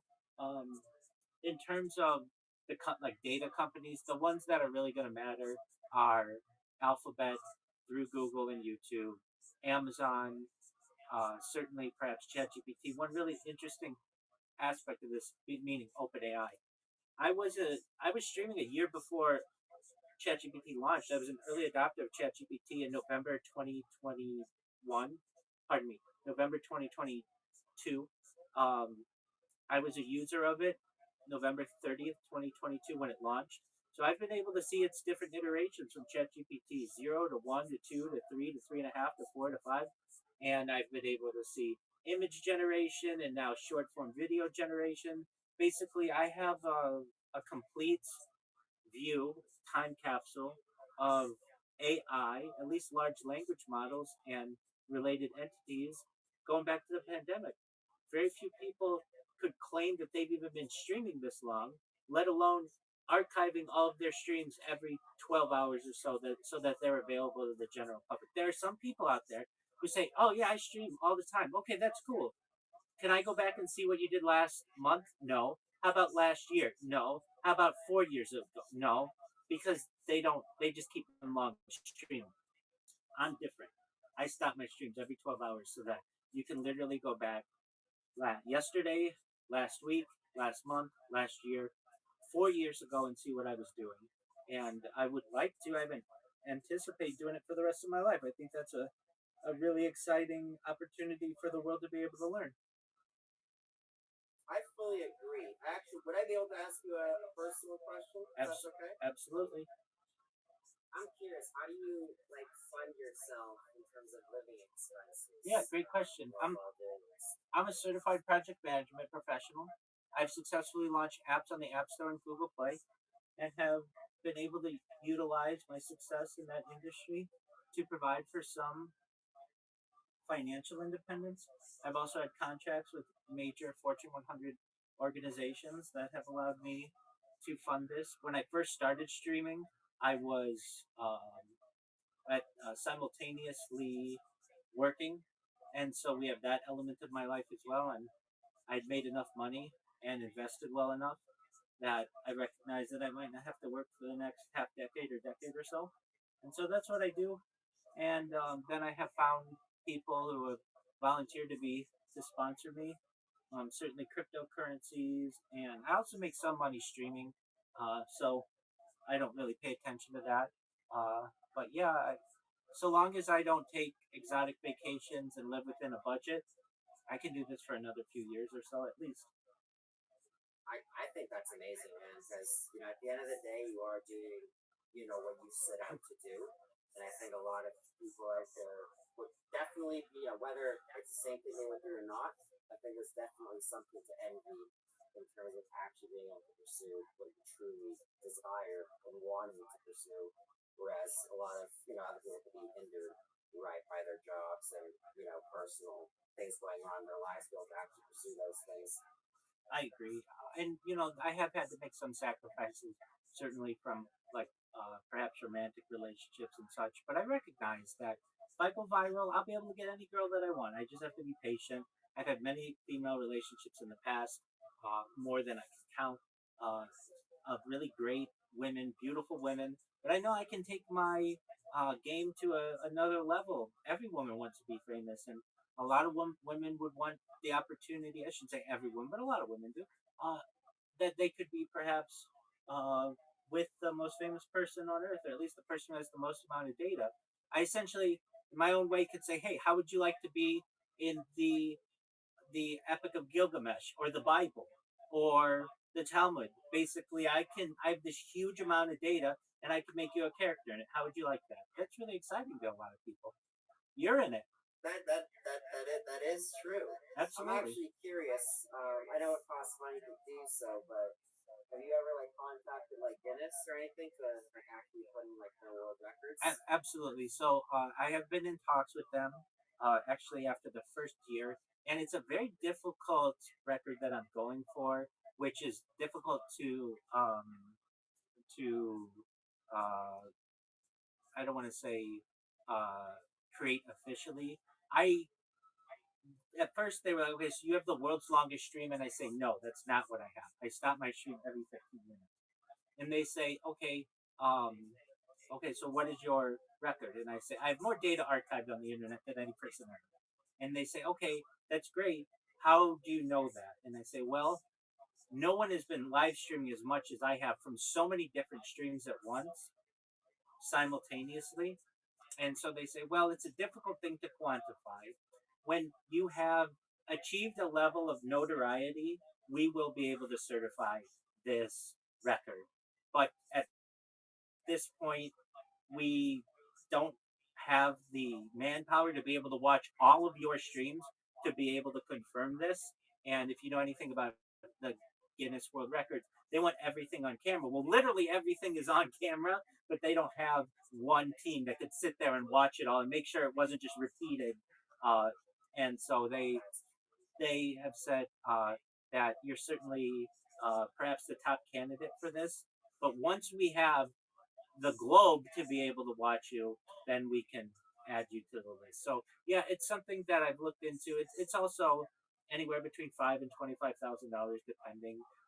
But it's the certification aspect of it that is difficult. Even if we were they were to say, okay, you have been, we can certify you've been doing this for 4 years.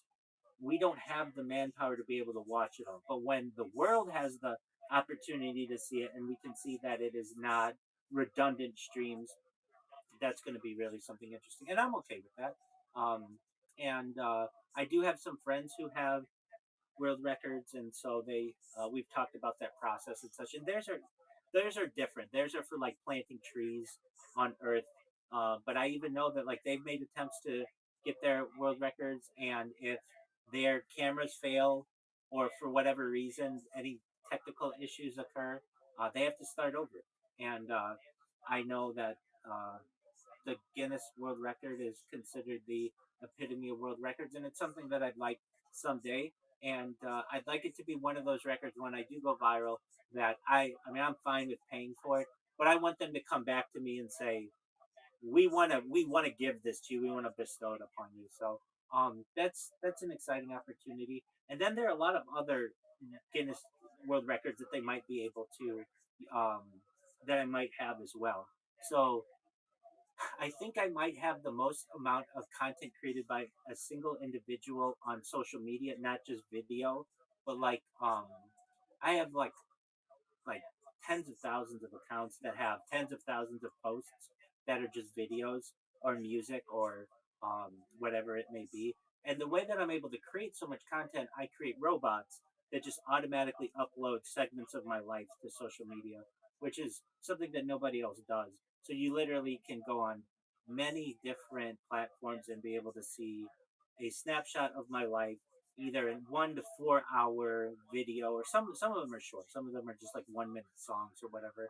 um I have another opportunity, I think, for Guinness World Record to for the person who's listened to the song the most. I have a song that I play in the background of my streams 24 hours a day. And what that does is it confuses the algorithm, basically the AI of YouTube, so that if I'm ever watching anything that may be considered copyrighted material, it alters it just a little bit so that I don't get flagged. I still get flagged for some things, but so I've been listening to the same song for 24/7 for years, but it's in the background. I barely hear it. Additionally, this isn't just a story of my life, but it's a story of world events. You know, I say we've seen the death of a queen, the birth of AI, the coronation of a king, and everything in between. We've seen assassinations and assassination attempts. We've seen peace and war and everything else. I keep a radio on in the background 24/7 that documents world news events. So, like, literally, you can go back to any moment of my life since the pandemic and know not just what was going on with me, but what was going on in world events, like a time capsule or like a timestamp, which I think is really interesting.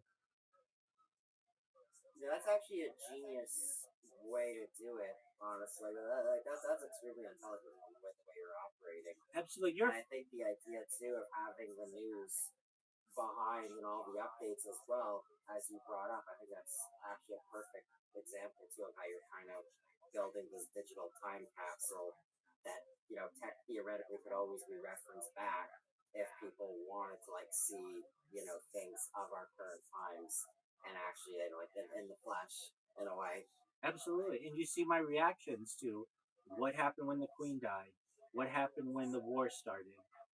These are really important things that not everybody has on camera. And you know, you are into cinematography. You know that there's always a reason why a filmmaker will put something into a film, and many times you may have someone in a film who's just listening to the radio, and it gives you a sense of the time period when you can hear those things. Or I don't know if you ever played Grand Theft Auto, but the radio has a big role in Grand Theft Auto for you to know what's going on in the city. In the same way, you know what's going Yeah. on in my life by the radio, and it's constantly going. It and it's not just radio talk. There's a lot of music that's played on the buffer music or the bumper music, I should say. So there are going to be a lot of people, artists out there who are already on this stream. I've already done my best to show on different streams basically every single Oscar nominee since 1929, play every major music album, have at least one video of every single song, every major song of the 20th and 21st centuries. Um, like, do you have TikTok? Personally, no, I don't use TikTok. That's okay. No worries. So I've created robots on TikTok that literally just I have tens of thousands of posts that just have 1 minute of my life that has music going over it. So even some like some non-known artists are on my stream. In fact, I think it's really interesting.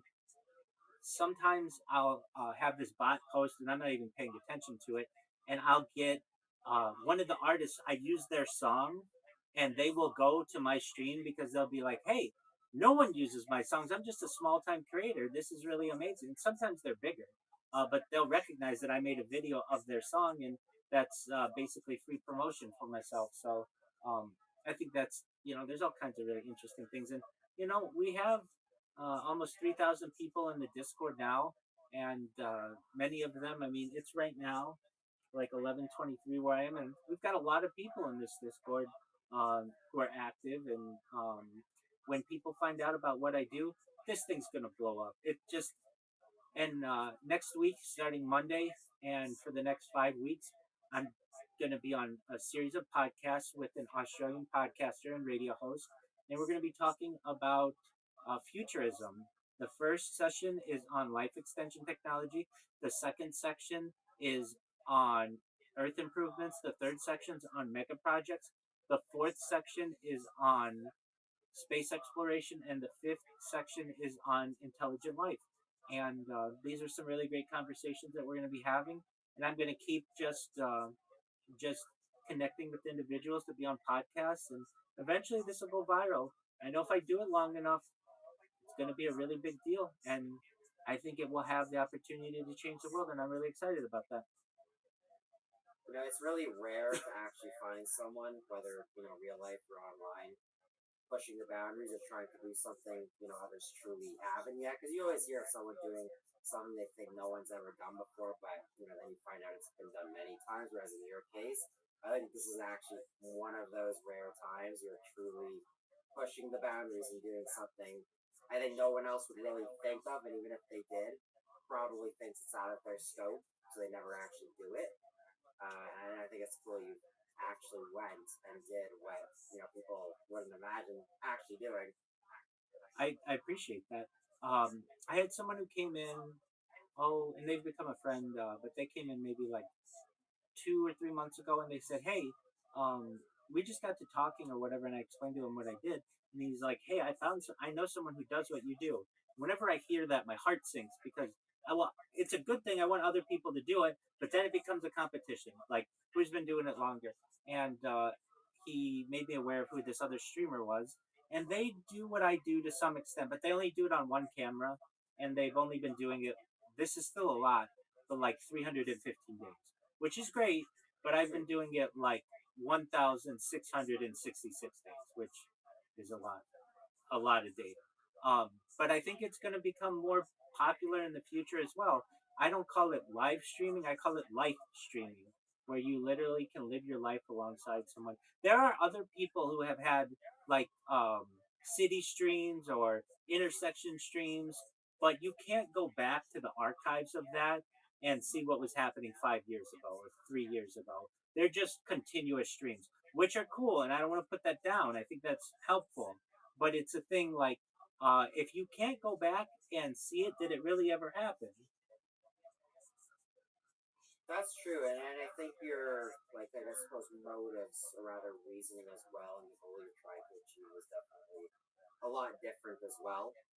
I mean, you really are just kind of like you said, live streaming yourself. Like reality TV shows, everybody knows they're not really real; they're all scripted. Whereas yours is actually the real deal of getting to a reality stream where you're just doing your thing. It's you. That's absolutely true. And it is, it's real life. I've streamed as far north as Santa Barbara, as far south as San Diego, as far east as the desert and mountains, as far west as the Pacific Ocean. I've streamed in Beverly Hills, in Los Angeles, at Disneyland, really everywhere in Southern California. So I have a lot of IRL content as well, in addition to desktop streams.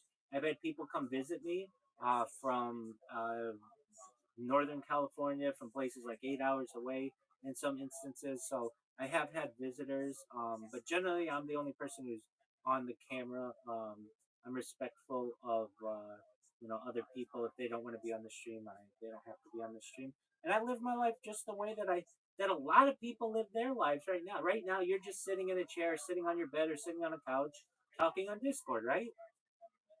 That's completely It's correct. completely correct, and that's what I'm doing, and that's what a lot of people do. But they just don't have the courage to put the camera on themselves, and they certainly don't have the courage to archive it. And once you can get past that, and you get past sleeping on camera, and bathing on camera, and showering on camera, and going to the bathroom on camera, and brushing your teeth on camera, you can get past all that. You recognize that you have given the world quite an incredible gift.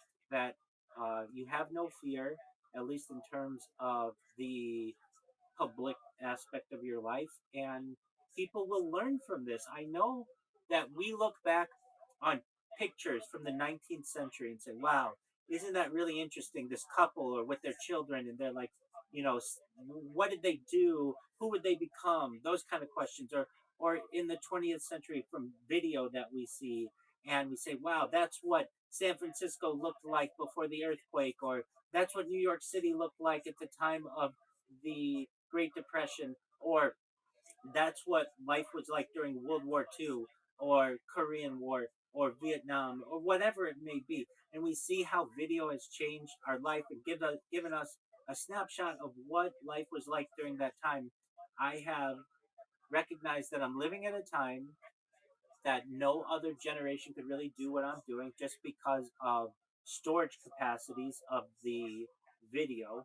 And I see these as like home videos that I have, um, and there have been other people who have streamed their life. That's how Twitch started, but those streams weren't archived. And my big thing is the archiving of the footage. That's what's important to me. That's why I'm live on so many different streams, because I want the redundancy. I know I've lost YouTube accounts for whatever reason, so that's why I'm live on so many different ones. So that if somebody wanted to scrub the internet of me, they would really have to work at it. I would say I would be the most difficult person, uh, almost certainly, to scrub the internet of in global history. Well, hold on. From a video standpoint, I would say there might be writings that of people of like major figures that would be difficult because they're involved in so many different things. But um, at least like when like if you look at the president might have a press conference, and that might be shot from 10 different cameras, which is cool, but it's only for like 10 minutes or 20 minutes. He's never on camera, aside from the State of the Union, for more than 2 hours, ever. And it certainly is not sleeping on camera or eating on camera. Those are things that he reserves for his private life or whatever. And I have just recognized that the world can learn a lot from that in the future. And I really want people to recognize, no matter where they are on Earth, that we're all not that different. Whether you're in Asia or South America or Oceania or North America or Europe or wherever it may be, we all laugh, we all cry, we all sneeze, we all cough, we all blink. All of the things that people do, we're not that different. We're 99.9% all the same DNA. Whether you're a man or a woman, whether you're rich or poor, whether you're black or white, we're 99.9% the same DNA. And uh, there's a unifying force behind that if people can just recognize that it's available to them and learn who I am. And on top of that, I think it's very important that people know, and I think people will really like the fact that they can always have something to do if they're ever bored on the internet. Oh, I can go see what Rabbi's doing because I'm literally always creating content. Anybody else, Mr. Beast, PewDiePie, anybody, any celebrity, you eventually run out of their content. Not mine. It would take you 100 years right now, more than 100 years, to watch all of my content just on YouTube. That doesn't include TikTok. That doesn't include Instagram. That doesn't include on Twitter or any Twitch or anything else. And that's incredibly exciting as well. That we basically have unlimited content from someone, a fountain of content. That's exciting. Like, you'll never get bored of what I'm doing. And we have people in here right now who are asleep. They just like to know that they're not alone in the world, that they have a connection to someone. If they ever want to connect with me, they can. If they ever have a question, they can. I play games with people in here. We sing karaoke. We watch documentaries in here earlier tonight. I do my best to be as hospitable to people and let people to know that mi casa es su casa. My home is your home. I think that's a great standpoint, and I think what definitely sets you apart from other streamers, from what little I do know, and from our conversation, currently happening right now, is not only do you create content, but you openly give people the avenue and the opportunity to join in and kind of be part of that, or provide with the ability to create more content alongside them. Because like you said, with most other content creators, there's really no opportunities, right, to really feel involved with them. Maybe you can send a message here exactly in the chat. That they actually read it out. Exactly. But or even send emails to these YouTubers. And let's be honest, they're not reading them. Never going to contact a random viewer because you're just another viewer to them. That's right. Whereas you are definitely you're hands on, like you're genuine. It actually feels like I'm talking to a person and not just someone who's being performative, for the sake of financial gain. Oh, absolutely. There, I don't want the money from it. I know that this has the opportunity, as I say previously. Data in 2017 overtook petroleum as its number one resource, and I have more data archived on the internet than any person ever. And I know that that is going to make me more money than I could ever want, and make my friends and everyone else more money than they'd ever want. And I want to give back to people like you, to people like Paul, to everyone in this Discord, to everyone who's helped me along the way. And I think I'll be able to. We have to think of all of the oil in the world and all of its value. Data, specifically human data, is worth more than that. So I'm sitting on my own little oil derrick here. It's not a little one; it's a big one, bigger than anybody else has. And I'll be able to sell not just the monetization of the data, but I'll be able to do endorsements. I'll be able to perhaps start different currencies and definitely market myself so that I very easily um, become that top echelon that we're talking about. And once you get that much money, there it becomes about power. It doesn't really become about money anymore. And I want to give that back. I ideally would just want to start one giant trust, basically a not for profit, and that trust just funds good projects in the world. And credit to some streamers out there like Mr. Beast and some of the others who have started or at least try to like help people, help the blind by like donating vision surgeries. I would love to do those things, but bigger. I'm not about making a profit. I don't need the money for the monetization of my streams. I want to give that back to everyone who's helped me, and I think there's a really exciting part of that. I mean, I have I'm a sponsor of the cryptocurrency. Shout out to the cryptocurrency has a very long name, Harry Potter Obama Sonic 10, knew the ticker's Bitcoin. But basically, very easily, instead of wearing their merchandise, I could be wearing Honda and perhaps Coca Cola or Pepsi or perhaps both or whatever it may be. And the exciting thing for an organization is I don't ever stop my stream. So their logo literally would be seen in front of thousands or millions of people simultaneously 24 hours a day. That's an incredible tool of marketing that really nobody else does. If you've ever seen an F1 driver or a NASCAR driver, or anything like that, and they have those jumpsuits basically, and uh, they have companies who sponsor them, I would feel very comfortable doing the same thing. And I think that that's a really exciting marketing opportunity for these organizations. And they'll have not just a banner ad, not just an advert, not just a like a commercial, but literally 24/7 coverage of for their brand, and that means people are going to talk about it. That means people are going to see loyalty on it. There's a really exciting opportunity from a corporate standpoint in sponsorship. So I know that the money will come, and when I started this for the first at least year, I didn't talk to anybody. I didn't have a Discord for the first 3 years. Um, it was just like people would write in a YouTube comment, but because I had so many streams going, it would take me 2 hours to see that somebody had posted something, and a lot of people say, "Hey, why don't you use text to speech?" I have, but it doesn't always work that well. Those text to speech systems are kind of buggy. And, YouTube could make a really simple system that if somebody writes to you on YouTube, it just makes a noise. They don't have that. It's really unfortunate. So you have to use third parties. Um, but when I first started, I just basically was someone who was just saying, I'm going to give people a portal into my life, and I'm going to continue to live my life the normal way. And then slowly but surely, I got into different people who were interested in what I was doing and wanted to connect with me, wanted to visit with me, wanted me to stream in their Telegram. I've been live streaming on Telegram now for years for a cryptocurrency. And then getting into Discord, I started getting into Discord about 2 years ago. And then I started this Discord about a year and a half ago. And we now have like 3,000 people.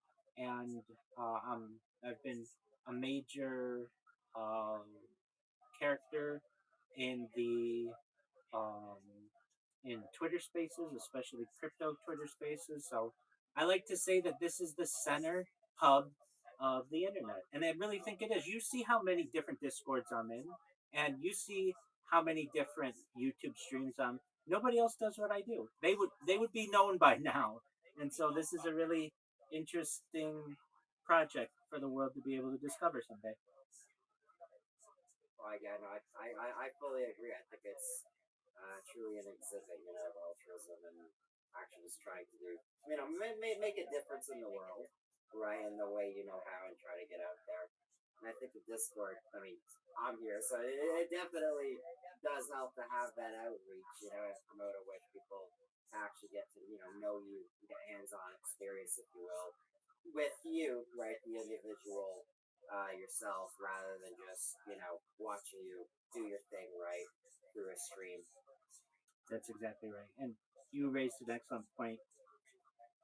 With any other influencer, the best you're ever going to get is them reading your chat submission if they're going to do that.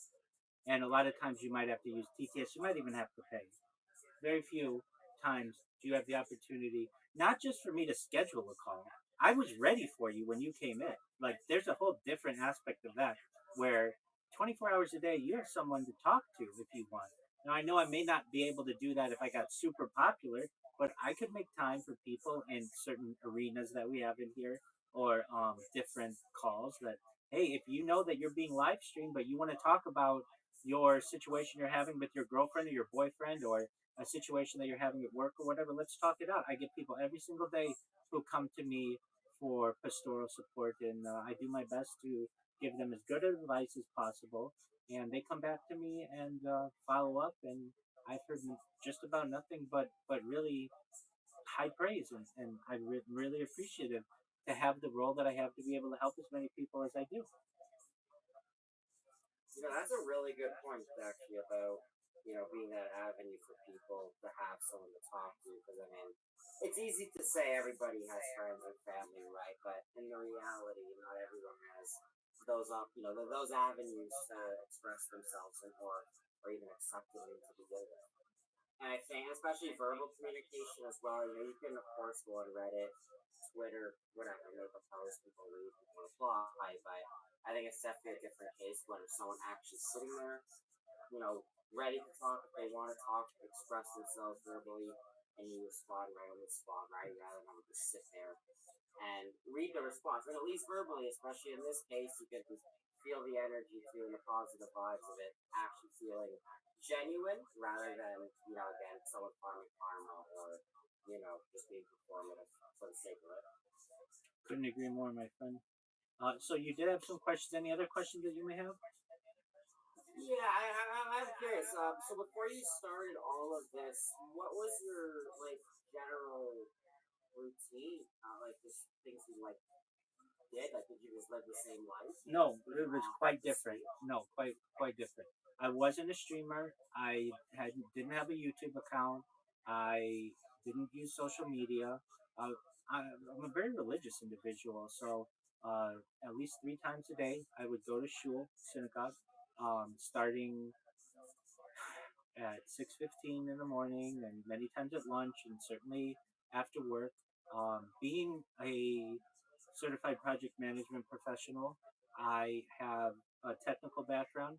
I've also, in my life, been an accountant and a controller, so I have a financial background as well. And just really was living what you would consider to be a normal life of a professional in Southern California. And then the pandemic happened, and many aspects of my life went virtual, including my job went remote. Um, Many of our classes that we would have at synagogue went remote as well. So we'd be on camera. And I recognized that I went from never being on camera to immediately being on camera from anywhere from 8 to 12 hours a day. And that meant not only was I on camera for a major corporation in the world, but I was on camera for different synagogues of which I'm a member, and the different classes, be it a Chumash class, which is Torah class, Hebrew studies, uh, Hebrew language studies, Gemara classes, which is um, Talmud, and even into Chavrusa, which is like paired learning. Um, and I started learning from more and more rabbis virtually, and then eventually, over the course of years of study, became a rabbi myself. And with the role that I have, I was around congressional rabbis. Some of my rabbis run congregations, or rabbinical colleagues, I should say. But others have other jobs as well. They're lawyers, or perhaps they're business owner. They're also a rabbi. And I recognize that I could kind of go two different routes. And the congressional route is something that I may want to do someday and have a brick and mortar um, shul, synagogue. But for the time being, I recognize as well that there was a change that we were seeing in not just Judaism, but globally, of this virtual world that people were living. And I was already basically, I had overcome the anxiety that a lot of people undergo when they first have to be on camera for work or have to be on camera for class. And the way that it happened was after work, I like to play golf, and I would go to Tiger Woods' golf course in Anaheim, California, not too far away, and I would hit golf balls at the driving range. And I wanted to improve my drive, and I never had the opportunity to see what my drive looked like on camera. So I started with my iPhone, just recording myself and my swing. And if you've ever played golf, sometimes you hook the ball, sometimes you slice the ball, sometimes you top the ball. And I would make jokes to myself just on camera, like, oh, that didn't go too well or whatever. And I thought, especially at that time, I was looking to get married. And I thought my future family, my future wife, and future children may want to see what their dear old dad was like during the pandemic before they were even a gleam in his eye. And so I thought, okay, well, maybe I should start uploading this content to my Google Drive. And so I started doing that. And I would do it after work every single day. And it was just taking me a long time. If you get into the whole archiving footage and then downloading it and re uploading it, it can take some time, especially if you're getting throttled from an ISP or your cell service or whatever because you're using so much data. And I recognize that, if I'm going to do this, I want to do it better than anybody else. So I went to Verizon. I bought four different data lines so that when I do IRL streaming, I had a lot of data. Had a family plan as a single individual, which is quite interesting. And I bought a bunch of different laptops. I bought tablets. I bought handheld devices. I'm very familiar and had been with my technical background of launching both apps on the App Store and Google Play. So I know iOS devices very well. I know Android devices very well. I've gotten into Windows devices, of course, Apple devices, even Amazon devices. And then I put cameras around myself in 360 degrees. And then just started learning how to stream. And I figured, you know what, if I do this 24 hours a day for a month, this will be huge. I'll go viral very easily. I'll have more followers than I'll ever want. Well, I didn't recognize it was going to be much more difficult than that. And you run into issues of copyright restrictions. You run into issues with, like, I don't generally talk about anything medicine related on my streams, generally not. But if I'm watching a podcast like Joe Rogan and he talks about something medical, well, then I can get a flag for that, or I can get flagged for that. For medical misinformation. So I had to learn about all of those different aspects of streaming. And then I had to learn about redundant streams and multi streaming. And uh, if it's possible, if it's possible from a device, I will figure out a way how to stream on it. And then from there, like I said, the first year I didn't really talk to anybody. The second year I would talk to people, but I didn't really. I that's when I started to open up a little bit more. The third year, I got into starting my own Discord, or so maybe into the third and fourth year, and now I'm just open to the world, and that's basically how it started. Does that answer your question? Oh, more than answers it. All right, that's probably the most thorough response I've received for a question in, I don't, probably since forever, Excellent. if ever. Excellent. So that's how it happened. Basically, So- before my life, I was not a streamer.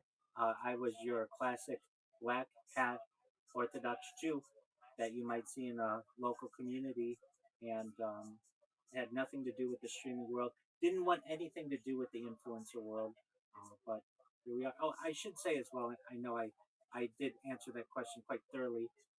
So I've both had positions at startups and positions in for major corporations. And in the startup world, I had a very unique opportunity to was the managing director of a startup, and I'd be happy to tell you the name of it, but I have an NDA. So, but it became a very popular app, and especially in Los Angeles. And I was able to manage the marketing department for a startup, and we had an angel investor who had quite deep pockets. So that meant that I was able to be in commercials, that I was able to design billboards, write jingles on the radio, even have product placement in movies, or like help to sponsor, be sponsors of the Oscars. Um, and so that allowed me to learn a lot about marketing um, and just advertising, digital advertising, social media advertising. So while I personally didn't do social media, I ran departments that did. So that gave me an inside track of how these things work, and it really comes down to impressions. If you don't know what an impression is, it's basically when somebody sees your advertisement or hears your advertisement, that's considered one impression. And I recognize that the power of the impression. So I I utilize that to my advantage. That's why I'm in so many discords. And maybe I have my camera on. Sometimes I do, sometimes I don't. But I'm always in there. I'm always an impression in it. Eventually, somebody will get curious enough about me.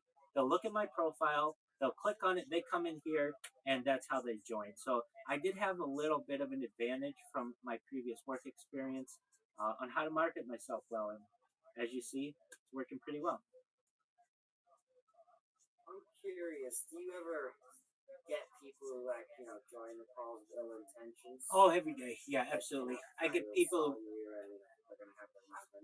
Absolutely, I get people every day who say the N word. They just come and say the N word. They just come and like just and just as long as they can until I ban them. I'll get people who come in, and the big one that people like to do is they like to wake me up.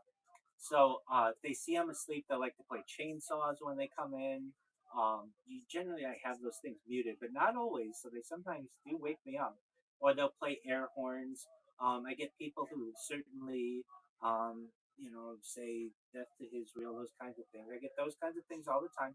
But I'm like a duck, and I just let those types of hate, that type of hatred, just roll like water off a duck's back, and I just reject it all. I recognize that if they knew that they were being archived for the history of humanity, they would not be acting in the same way. But eventually, people are going to see my streams, and we'll find out who all those people are, and they will have to be judged to a certain extent. I like giving people second chances, so I could understand. Hey, I understand. You were 19 years old and you thought it would be funny to do that. Okay, I get it. I get it. I understand. But it will be a lesson for people in the future, I think, of how we should interact with people online. That we aren't as anonymous as we may think that we are. And but yeah, every single day I do get people who are bad actors. It's no big deal. I just have to press the ban button, and I do have a ban. Or I do have an appeal Discord, so an appeal service. So I get some people who say to me, "Sorry, I was drunk. Is there any way I can come back?" Yeah, of course. I give people second chances. I'll give you a third chance if you need it. Yeah, I'm very easygoing. The main reason why people get banned in here, though, is because they're not 18 years old. That's why whenever I send out an invite, it says, "Please join if you are an adult." And to join in here, at least to join this call, iOS doesn't have it. I would have it if I could, but Android does. It says you must be 18 years old, and it from a desktop computer as well. And if you're not, or if you're in some countries, they make you verify. even still, people do get in one way or another. And so the way that I solve that, if they sound young or I have any kind of suspicions, then I just ask them in what year were they born. And if they hesitate, then I basically have to say, I'm not here to be a bad guy or a mean guy, but I am here that I don't want to talk with children. I think children are great. I don't have anything against them, but I don't think that, at least I talk about things that many times aren't for children's ears, arguably. And I get people who come in here who say, "Hey, Rabbi, I'm having trouble with my girlfriend," or "Hey, Rabbi, I'm having trouble with my boyfriend." And these discussions can get rather um, specific and detailed, and they're just not the right discussions for children. And also, there's a certain level of maturity that I want people to have. When I come in here and I say, I share my life for world peace, blah blah blah blah blah. I don't want somebody saying, "Okay, but who's your favorite Fortnite character?" Like that's not important to me. I want children to be children. I want adults to be adults. So the main reason why people are banned in here is because they're children. I get people though quite often, they'll be like, I'm 17 and 364 days old. And I'll say, I'll see you tomorrow. And I won't ban those people, but if they're really, really close. I'll get other people who say, "Oh, I didn't know you had to be 18. Is there any way you won't ban me?" I'm like, "Yeah, I won't ban you. Just leave the server and come back when you are 18." They'll come back and we'll wish them good tidings and everything. And then I do get some people who are just absolutely not even close to being 18. But yeah, so in answer to your question, do I get bad actors in here? Absolutely. I do give people second chances. I give people third chances, and I think that's important. And to give people a way to ask to be unbanned is important as well. And I think that's cool that you actually do have, a place for people to appeal, especially with with what you're doing. I think most people probably wouldn't bother with an appeal because A takes time, B it's just something more effort, right, to come out of their day to do if someone does try to appeal. And I do agree with you on the second chances for sure. And especially on the internet where it's easy to think we're all just username on the screen or an avatar at the end of the day. And you say whatever that doesn't quote unquote matter in the real world. But I do think your perspective on being able to actually keep doing what you're doing and be as positive as you consecutively and consistently are, despite those bad actors coming in and trying, to like get your stream, shut down, copyright, and kind of put you down, especially when they're gonna, bring up your religion as well, which is a low blow in my opinion. It Yeah, I happens. think it's pretty courageous of you. Thank you. It happens, and I understand. I've been a young person, and generally I wouldn't say anything like that about someone, but I recognize that uh, people do change, and with the consistency aspect of it, some people say, you must be the most consistent person on earth, and I would say I don't know if that's true, but what I do know is true is I have more consistency archived on the internet than any person does. And I've always been a very consistent person in my jobs. I go years without missing a day. Um, I like, no matter what it is, we could have fires in Southern California, we could have earthquakes in Southern California, whatever it may be. Um, in synagogue attendance the same way. Um, and I recognize that consistency is important for people, and especially doing something that I'm doing. Like, people don't want a hit and miss individual. They want something that they know for long periods of time is consistent and true. There's something beautiful in that. And as I say, I would just basically be living my life uh, in some ways the same way. I think just chilling on the internet, surfing the internet, watching podcasts, listening to the radio. Those are things that I've always loved to do. In terms of um, like my IRL friends, I don't want them to have to feel like they have to be on the stream. So we may email, we may call or whatever. And I always know I'm not a prisoner to the stream. If I want, I can just go, and I go outside if I want, and now we have like I have like security cameras, but that's not like being streamed. Like that's just archived from a security standpoint. But I can basically leave whenever I want, and there's a lot of beauty in that, and I find it to be an exciting premise that I I just leave the streams going 24/7 if I want, and nobody gets kicked out of here. Everybody can stay, and then when I want to come back, I come back. That's a cool aspect of it too. Like I do have handheld devices that I use. If I ever, fortunately, it doesn't happen often, but like if like we ever have to like maybe like if I have to have um like the ISP come out and like change out the router or something. Like that's why I say I don't have the longest stream going in global history. I don't really want that. That's a lot of stress on my life that I don't want. I like having the most amount of data. That's what's important to me. And so I have GoPros that I use if I ever am having issues. And then in the bathroom as well, I have GoPros. Now I do have myself going to the bathroom far more than probably anyone in global history, but that is not highly ranked content on YouTube. YouTube actually does not like that kind of content. Now, when I shower, I have a lot of singing in the shower videos, especially on Instagram, but they'll be from like the waist up, or I'll wear like swimming trunks, something like that, because of the nudity issue. And and then with the GoPros, a lot of times if I'm going to the bathroom, I'll just turn on a GoPro, and so I have that information archived. So I have some offline, actually a lot of offline. I have SD cards, just a huge bag of SD cards, like 512 gigabyte SD cards, terabytes. I have lots of offline data as well. So when we go viral, I'm gonna upload all of that as well, and people will have the opportunity to see like behind the scenes, so to speak, which I think will be really interesting as well.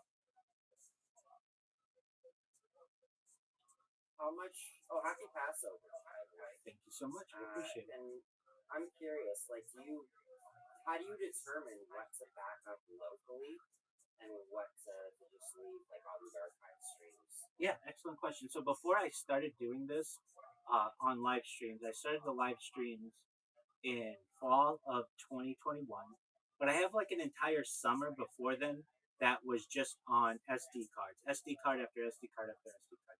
I would order like 10 SD cards a week from Amazon, and so at that time it was just everything. I had just SD cards of myself sleeping. A lot of those SD cards are IRL content, though.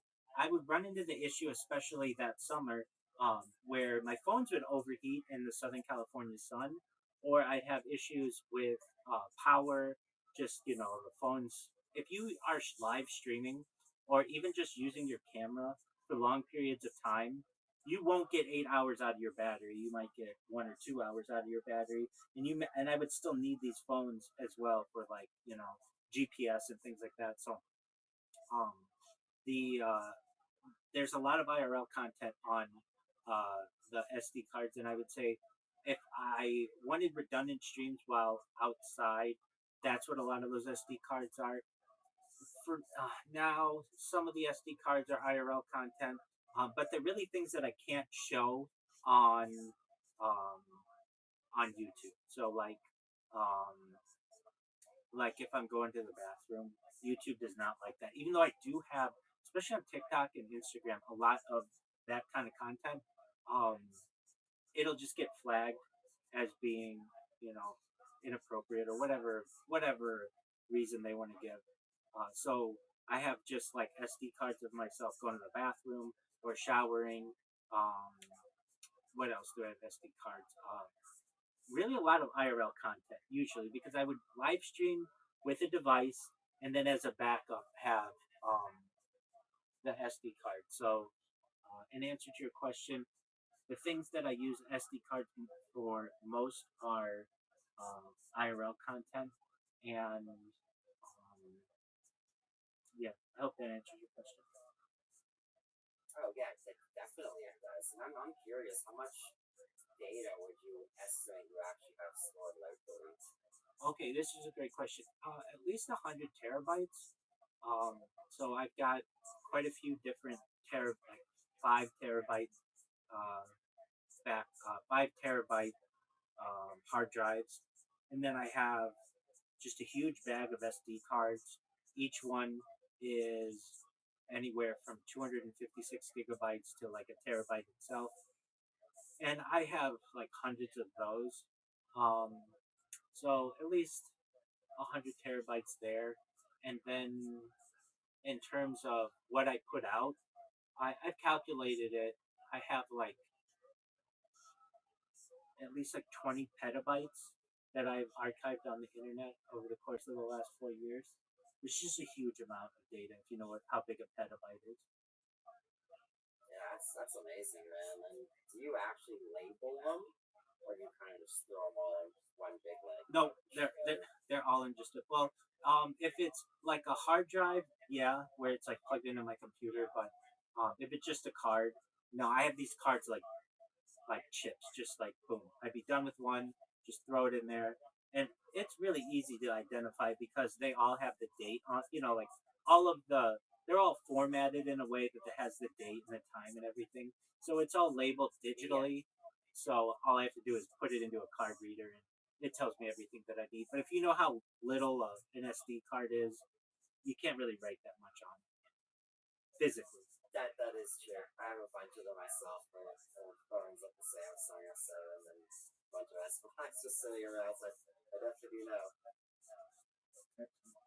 I'm also curious. Excellent question. When you first started streaming, in what way did it impact like your personal relationships with others? Like, did they take it well? Did they kind of like think you're crazy for doing what you're doing? Yeah, great question. So I was at a friend of mine's wedding, and right when the pandemic started, and I saw all my friends at this wedding, and it was like the last time that we were all together. My friends got married. They have children, thankfully. And so we will do like FaceTime or we will do email. But they recognize that this is really important to me, and they also recognize that it's never been done before. So they're very positive towards it. But in terms of like what we used to do, where we would just go to our local kosher deli and shoot the breeze or whatever, um, those kind of things, those kind of days, I don't want to say are over, but they have wives now and they have children. And so they don't have the same time that I do. So it was actually pretty convenient when it all happened that they were moving on with different aspects of their life. And I was about to do the same. I had a shotgun, a match, and was looking into basically sitting down and getting married permanently. And then the pandemic really changed a lot of that. I had intentions perhaps to move from Southern California to Israel. That changed during the pandemic. A lot of those programs were basically delayed. And then it became pretty unsafe to, not saying it's completely unsafe, but Israel's been involved in some major conflicts since then. And from that perspective, my intentions to perhaps move abroad have at least been delayed. I'd like to live there as I get older. I know exactly where I want to live. I know the friends that I want to have there. And that's another thing. I had some friends, quite a few friends who made Aliyah right before the pandemic. So, um, we went from being seeing each other multiple times a week to they moved.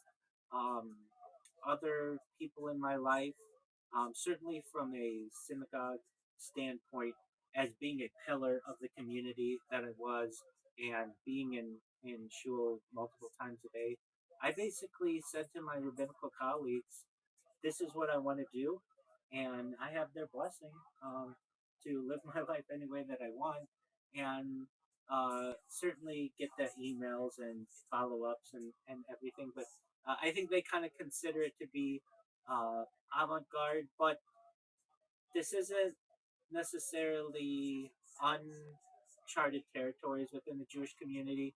We have people who do gap years. We have people who go travel the world in Bangladesh and in Burma or Myanmar and the Philippines, and they'll just take like 2 years to just go backpacking or whatever it is. We'll have people who just go and start a shul somewhere in remote locations in Indonesia or Thailand or something like that, and we recognize that they'll be back in due time, and that's kind of how I see it as well. And uh, I the friends that I have, I know that our bonds are, no matter where we are, we're still friends. When we'll do like calls together on Zoom and things like that, and it's like we're together again, like we are at that local Jewish deli or perhaps in the parking lot of shul or synagogue or wherever it may be, or at Shabbat dinner, whatever. There are bonds that don't really weaken with time. Um, and I like to see their their pictures of their kids and their, if they go on vacation or whatever it is.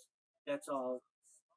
Those are things that I recognize that perhaps I'm missing out on. But I don't mind it. I'm fine with not having that life.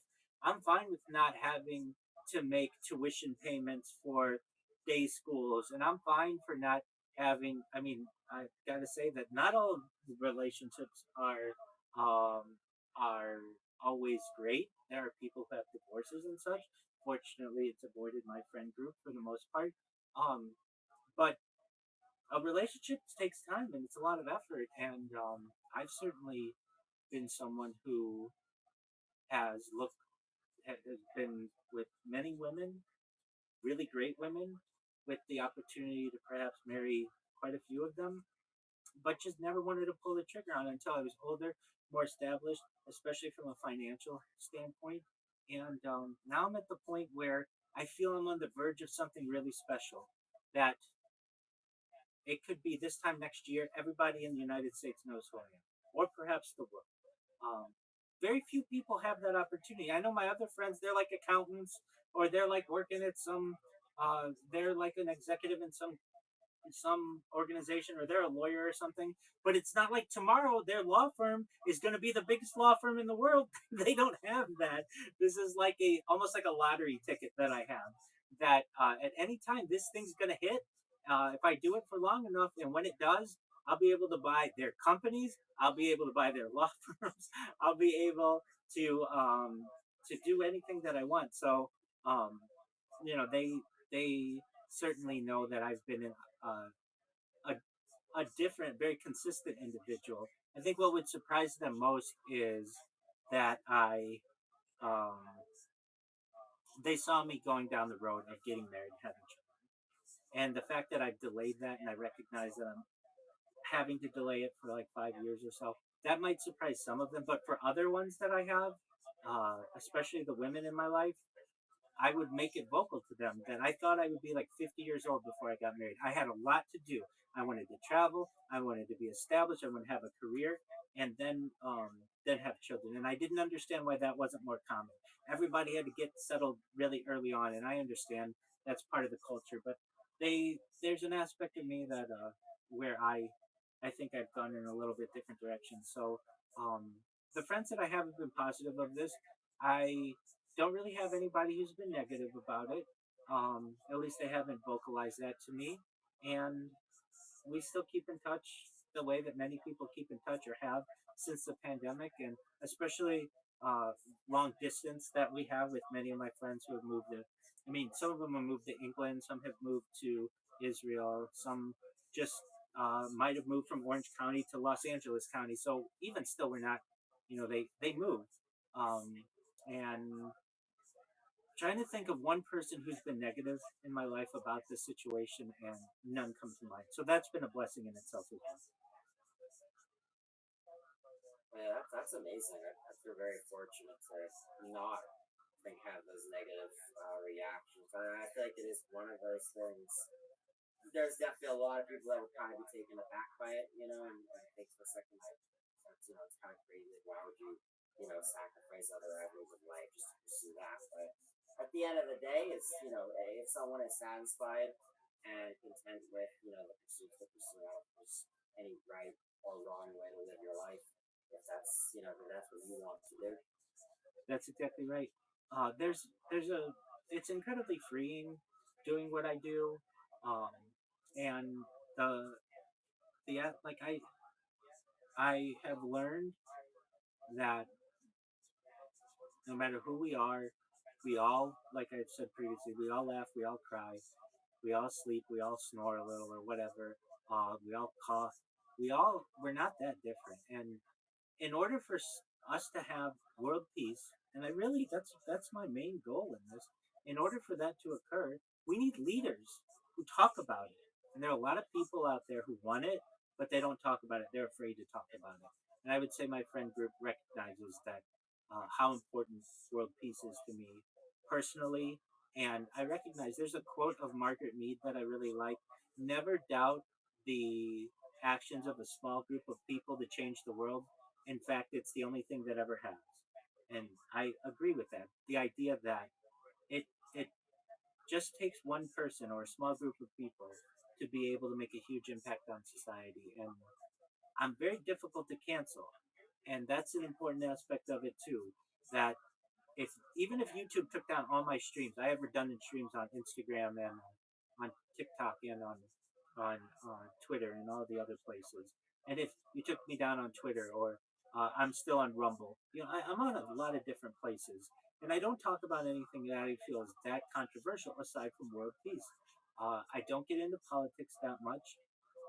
I do my best to maintain neutrality. I think generally that many politicians are corrupt, and I don't blame them for that. I understand that's part of the game, and I talk about things that unite people and avoid things that divide us.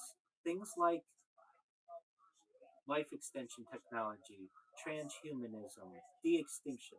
These are all really exciting things, and they're not talked about enough, but they're happening today. People are using life extension technologies to increase their average life expectancy, and it's not just the top 1%, it's a lot of people on Earth. It's lowering the obesity epidemic. It is allowing people to live longer lives with peptides and GLP-3s and such. I think that is fantastic. I am an advocate for people improving their own lives and positivity. And it just, you never know. I could be on this series of podcasts in Australia next week or in the coming weeks, and it triggers something. And when that occurs,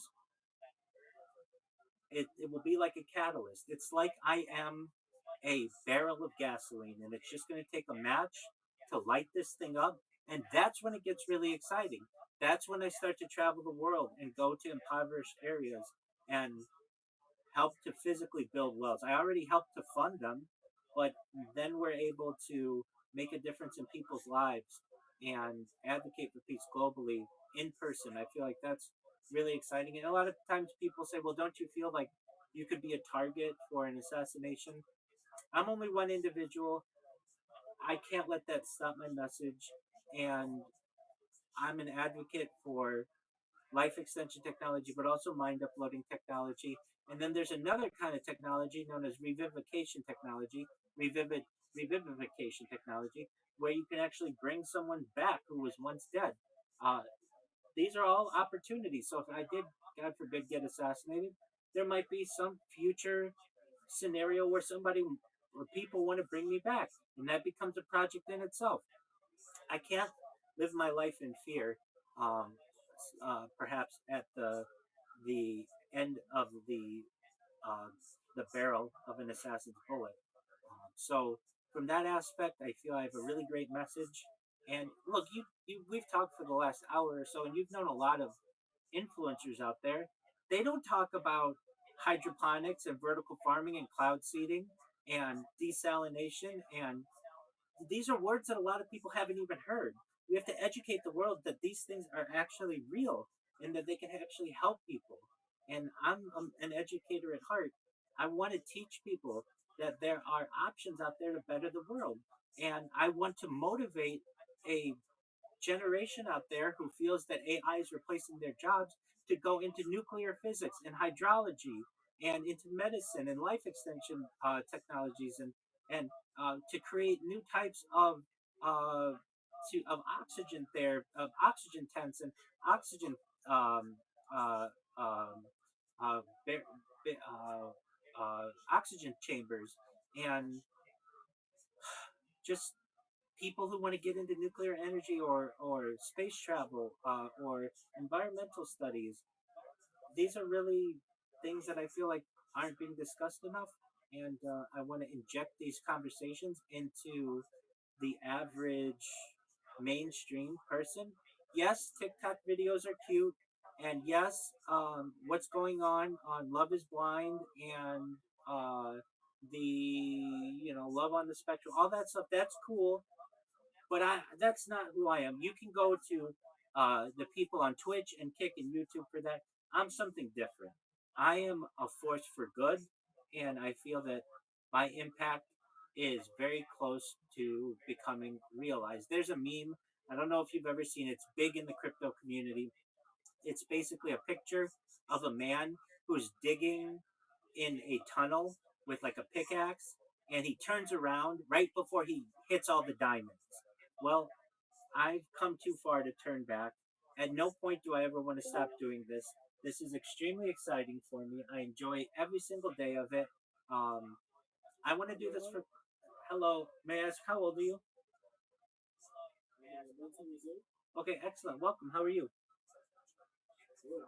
I'm well, thank God. How'd you find out about me?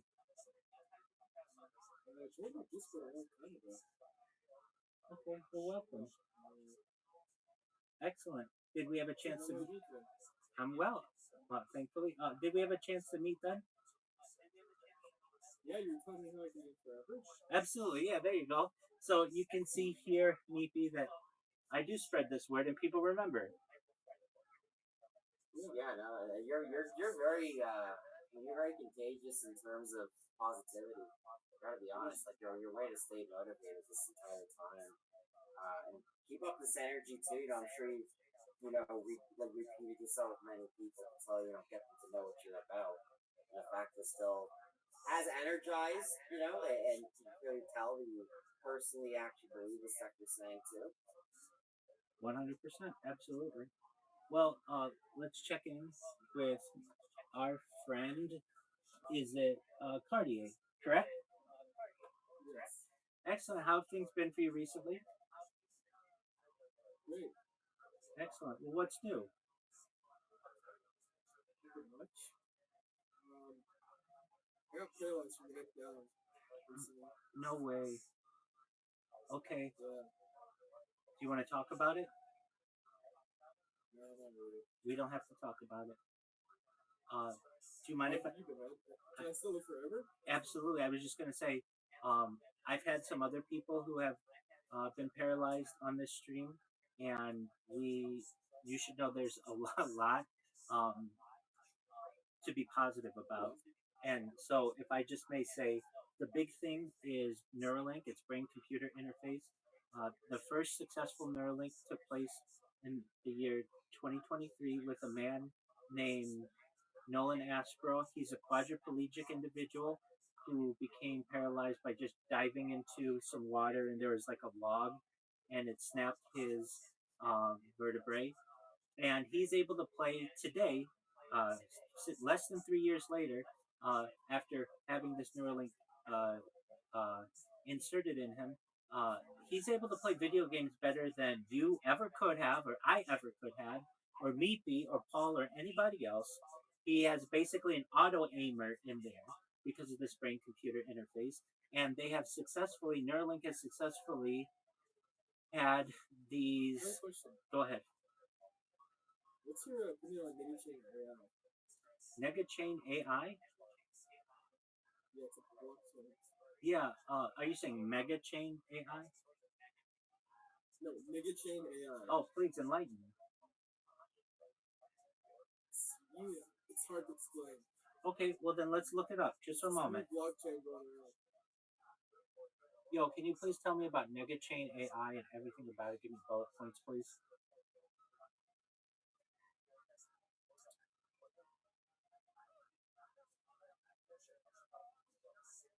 All right, excellent. All right, so we have Negative chat. No, that's an AI character. It's NIGGA chain AI. Okay, well, that's different. I don't know what that is. Okay, so you tell me about But it. yeah, this is new blockchain. It's turning it's a little racist, but like it's a movement. It's not my movement. It's just a movement I've heard of. They're basically turning black people that do bad stuff, like like join gangs and like rob people and stuff like that. They're turning them to cyborgs that basically help the industrial business, and they've been kidnapping people recently. Black little kids from like Section 8 housing and stuff. It's real bad. But the technology is actually pretty good in their motive, but like just the stuff they're doing is bad. Okay, well that's cool.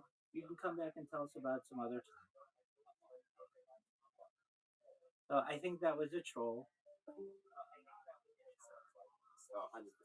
Exactly. So I let people say what they want to say, but then that's just how it is. He is trying to lead it on, to get you to like actually say it. Absolutely, and you noticed that I I didn't know what he was talking about, and I didn't necessarily hear him correctly.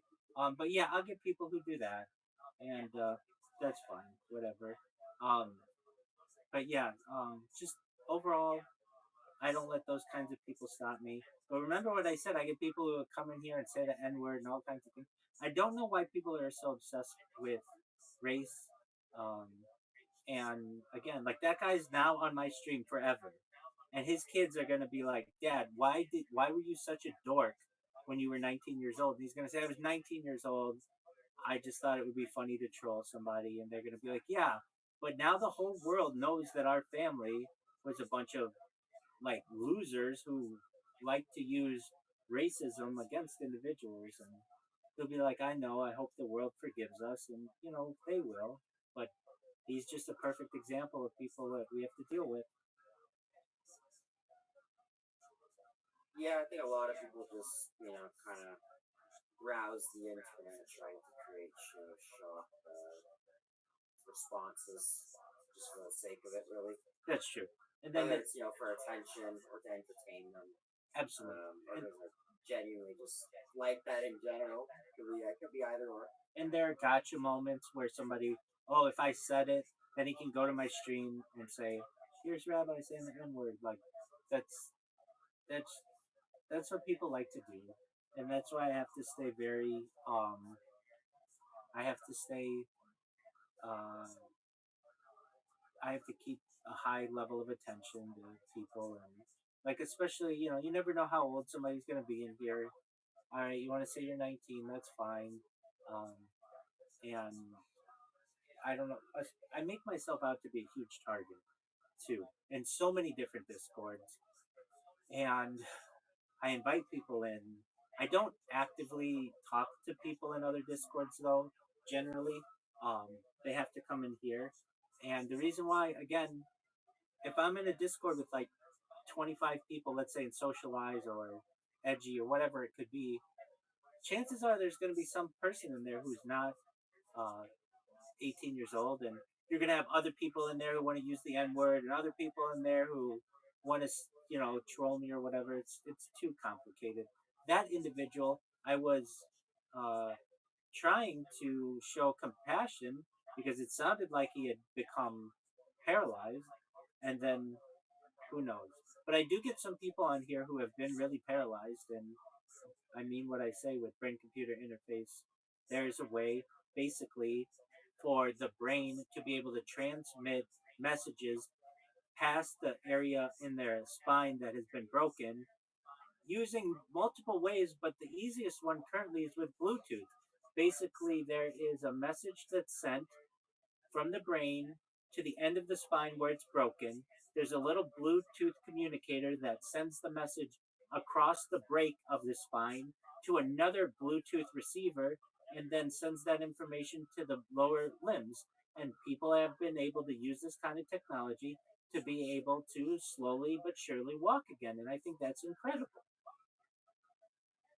Oh, I fully agree. I think even a lot of the developments, they've made over the last few years in terms of even, trying to restore people's visual partial blindness or allowing deaf people to, actually hear things for the first time. And, it's always mesmerizing when you watch those videos and see that progression being made in humanity and even how they like break down, this experience that they probably can't even imagine like existed, as just normal everyday things we don't think about before we're born into the ability to have those experiences. I couldn't agree more. Those cochlear implant videos are incredible. Seeing young children who can hear their parents for the first time, or even children who have never had glasses before and they can eventually see their parents. It warms my heart and brings tears to my eyes.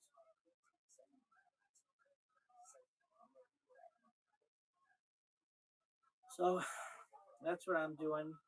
I'm in the middle of, well, we were just watching a documentary. We watched a documentary tonight on musicals, basically like corporate musicals. And then I played some games with some friends earlier, and I am basically in the middle of developing some outlines and theses for some some different um,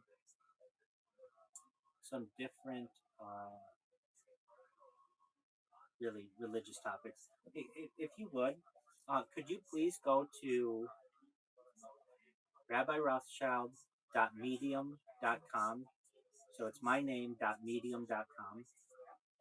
I just started this week publishing writings, and I want you to read the first one. You can listen to it. It's not like you have to sit there and read it. In the meantime, I'm going to use the restroom, but it's on the ad hominem attack. And you were saying, like, how do you deal with trolls and things like that?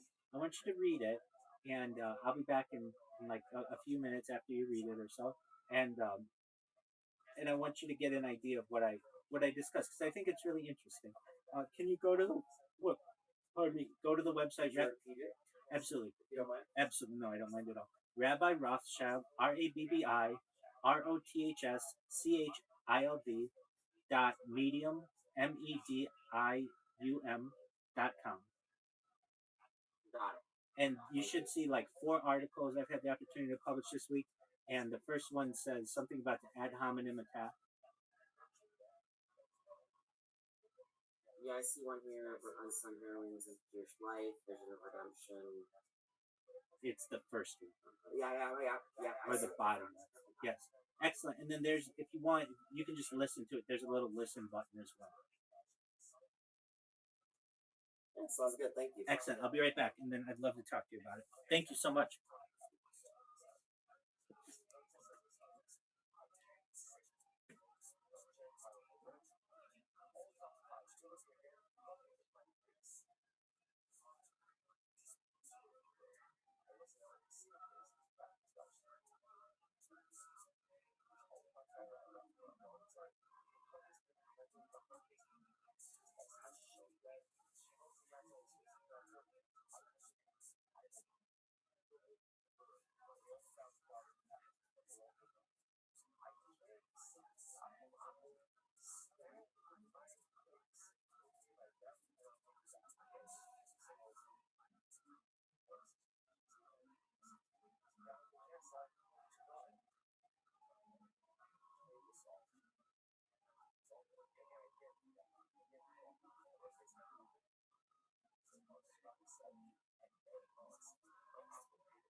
Neepy, are you there, my man? Yeah, welcome back. Thank you. Have you had the chance to read that article? Yes, I did. I just finished reading through it. What are your thoughts? I mean, I agree with everything that is said, especially all the terminologies that you mentioned in terms of the way people like to label people. Absolutely. The idea of discrediting the speaker rather than engaging with the arguments. And I think the strongest point, especially that I do like the way you presents it, is when the argument is answered with an insult rather than a rebuttal. The insult itself becomes evidence of the weakness of the response and not the strength of the attacks. Exactly. And I think you see this the most, especially on Twitter these days and Reddit, any forum really when it comes to you actually present a logical thought. Again, whether they agree or disagree, I think besides the point. It's the only way we really invest in new ideas is hearing people out. Yes. Not just promoting discussion rather than insulting people. And I think it is also a little bit of a sign of someone's intellect as well, in my opinion, especially only focus on nitpicking someone's thoughts or arguments and use it as an excuse to deliver a personal attack against them rather than actually have an intellectual conversation about it. I think it is the weakest way, in my opinion, to kind of even tell someone I don't have the ability to actually, add anything to the debate or to actually challenge your ideas my own. So I think they do result in using insults, right, because they're unable to be on that middle ground with the way you present yourself and articulate yourself versus then taking the easy way out. Well said. Absolutely. I completely agree. And that's why I wrote it. And like you said, you see this often in online debate. You see it in real life debate as well. But I got sick of it, and I thought, okay, well, if I can start to make people recognize they want to call me whatever or anybody, just point to that article and be like, you're not attacking the person, you're attacking. You are attacking the person. You're not attacking the argument. Read this. When you're done and you've had the opportunity to reevaluate your argument, come back to me and let's debate. But until then, if you want to say whatever the phrase is, I've already got it covered basically. And on top of that, it gives me the upper hand in the debate already because I've recognized that you are calling me a whatever, and that shows that you are afraid to debate the actual topic. I feel that it's a power move. So, anyway, I have had the opportunity to publish some articles recently, and I'm going to continue to publish and basically just draft different ideas that I have. Like, that's more of a philosophical idea, but I think it's important and is not really discussed in society that everybody uses these terms, whatever they may be, especially in political discussions, and I don't like that. I don't like these labels. So we're gonna move away from the labels and start focusing discussions on or debates on the topics at hand. And for anyone who wants to use those labels, look at my Rabbi Rothschild blog or Rabbi Rothschild medium.com. Go to the first article at the bottom and read from there. And like basically, I've already got them beat. I feel. Yeah, no, I completely agree with you, and I think it does show, a bit of closed-mindedness too when someone isn't willing to respond in, good faith. And again, whether you agree or disagree in an argument, I think is really besides the point. But not only to really, challenge yourself, but I think also to present new ideas to others because, I mean, life's all about evolving, and growing as a person. And there's a lot of times we change our outlook on things or, get a new perspective we don't think about it in our own right to change the way our thought process works as well, or open us to new ideas and explore new avenues in life. I'm in agreement, 100%. You're a smart individual. I hope you're told that often. I've been told it many times. I mean, I don't like think of myself that way, but at the end of the day, in my opinion, it's what others say about you that matters rather than what we think of ourselves. That's what smart people say. Excellent. Well, good on you, Meepy. Do you have any other questions or any other topics you want to discuss? Uh, I was actually you brought up documentaries. Yeah. Have you ever, I guess, kind of thought of the idea of trying to get a documentary made about yourself, or is that more it comes when it comes once you get bigger? Yeah. So my whole life is a documentary. Funny enough. Funnily enough. So yeah. There was a documentary that was being made about the cryptocurrency, of which I'm a part. But then the crypto market, not just for this cryptocurrency, but just in general, the cryptocurrency that sponsors me is still worth tens of millions of dollars. But the crypto market in general dropped severely in the last. It tanked in the last year, and it'll come back, and we'll get that documentary made. But in the meantime, um, I have held off on that. And the documentary, I was talking about this earlier. The documentary industry was once much bigger.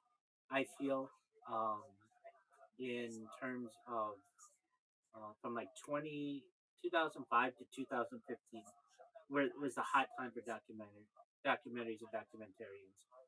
But now, especially because documentarians have switched many of them to just being content creators.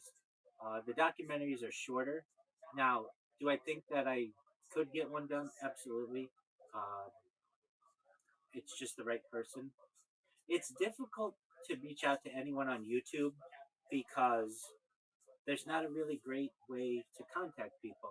Yes, you can go to their account and click their email, but like you've said, what are the odds that they're gonna answer you regarding that? And I'm kind of a tricky individual for people on YouTube because I've been banned on YouTube. Just had accounts banned for, whatever, like, because it listened to three copyrighted songs in a row and I got three strikes or whatever. Uh, so there are people who don't necessarily want to risk their, like, they're making money on their accounts and they don't necessarily want to have anything that's perhaps could risk their account. Um, so I do the podcast route where someone might have a podcast and we'll just review what I do. A lot of times for documentarians, they want to go to a location and spend time with the person. And I would invite that if somebody wanted to come to me and live with me and what I do, they absolutely can. But they have all that on camera. That's kind of the interesting thing as well. Um, so, have I had any documentarians reach out and say they wanted to document what I do? Yes, in this cryptocurrency documentary, but that kind of got put on hold because of the industry or the market. And so I've just been doing my thing, reaching out to people. There's a strategy that isn't really discussed, but I think it's really smart for people to be able to market themselves. Okay, so there are two versions of this. One I call ambush podcasting. So I would do this. I have my own podcast. Don't listen to it. I mean, you can, but it's not super interesting. What I would do is I would go into someone's Kick channel and say, "Hey, you want to be on my podcast?" And they would say yes. Believe it or not, when you ask someone to be on a podcast, like 95% of the time they say yes if they're a creator, because they recognize that this might be their big break, or they recognize that this might increase their visibility. They don't really say no. That was a big surprise to me. So I would just go into their chat and they would just be chilling. And I'd be like, "You want to be on my podcast?" And they'd be like, "Yeah." So we would do a podcast, and I would ask all of them the same 73 questions. These 73 questions were from Vogue magazine, and they're not big pressure questions. They're like, what are your go-to items when you leave the house? What's your favorite book? It's not like, what is your opinion on the bloodshed of XYZ? There's nothing like that. And I would ask the people the questions, which was great. But that I found, I only have a limited audience, but it would combine my audiences. People would be like, "Oh, I saw that you interviewed so and so." So then I thought of recently the flip side of this, which is what I call ambush guesting.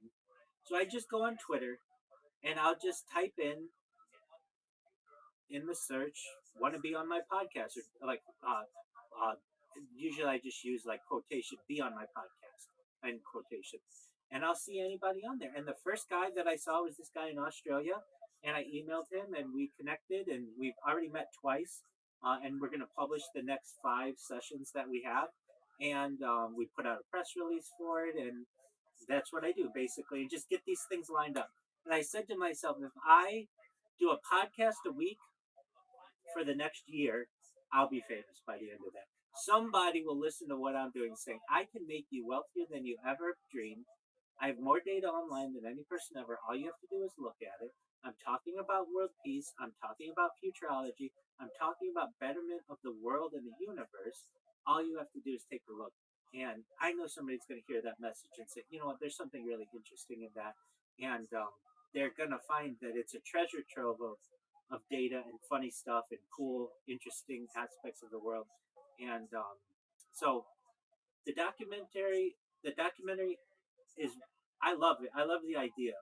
No one's doing one on me right now, but I do have people who do interviews, and so that's the route that I've gone. But if you know any documentarians, let them know about me. I'd love to do one.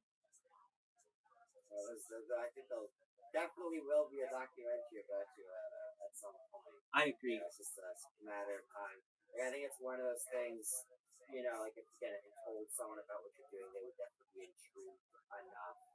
Just like think, okay, I'm gonna watch the doc. You know what I mean? Again, it just raises so many questions of, who are you? Like, what do you do? Like, why is he doing this? I think it's a very eccentric avenue. That most people, I think, would have no idea that someone exists that's actually doing it. And it works perfect for that kind of documentary, whether it's Netflix, Amazon, like whatever, with someone picking it up. And you do make a good point too about the documentarians, especially nowadays, like kind of independent blog posts or just YouTube content creation, rather than the standard 90-minute, 120-minute documentaries where I used to see everywhere about like literally everything. Isn't that interesting that those went away? It is. I remember even back in like school, we pop up the CRT TVs, VHS, and play documentaries and everything. I don't know if kids are still watching the docs like that, but Well, there's definitely a time you don't think about in the moment, but after it's passed, you look back on fondly. people's attention spans aren't what they once were, especially with the phone. I mean, I've watched documentaries recently, and if I'm just watching it, I'm pretty bored. I want to be looking at my phone. I want to be doing something else, and I'll watch and listen.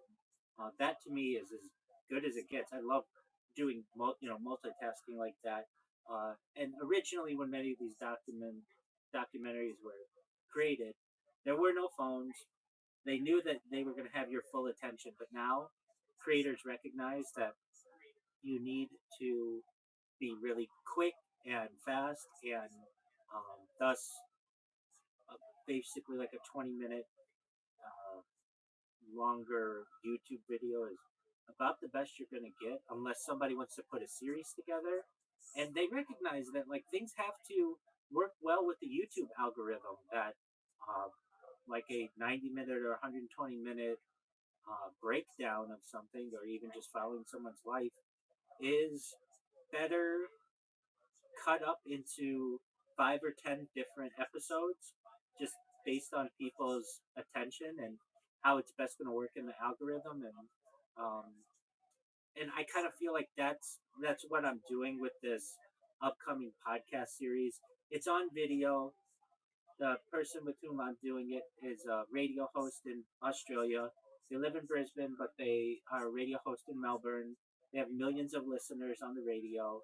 Um, we have thousands of listeners on their podcast, and we're breaking it up basically in 20-minute segments. Under normal conditions, 10 years ago, we might have just done one really long form podcast, but it works better nowadays for the algorithms to break them up, and then they're not overpressured and such. So we'll see how that goes, but I'm going to continue going to people on Twitter saying, hey, basically, like I have like a normal Twitter account. It's not like verified or anything. I've had verified, but so I'm not saying that I haven't had one.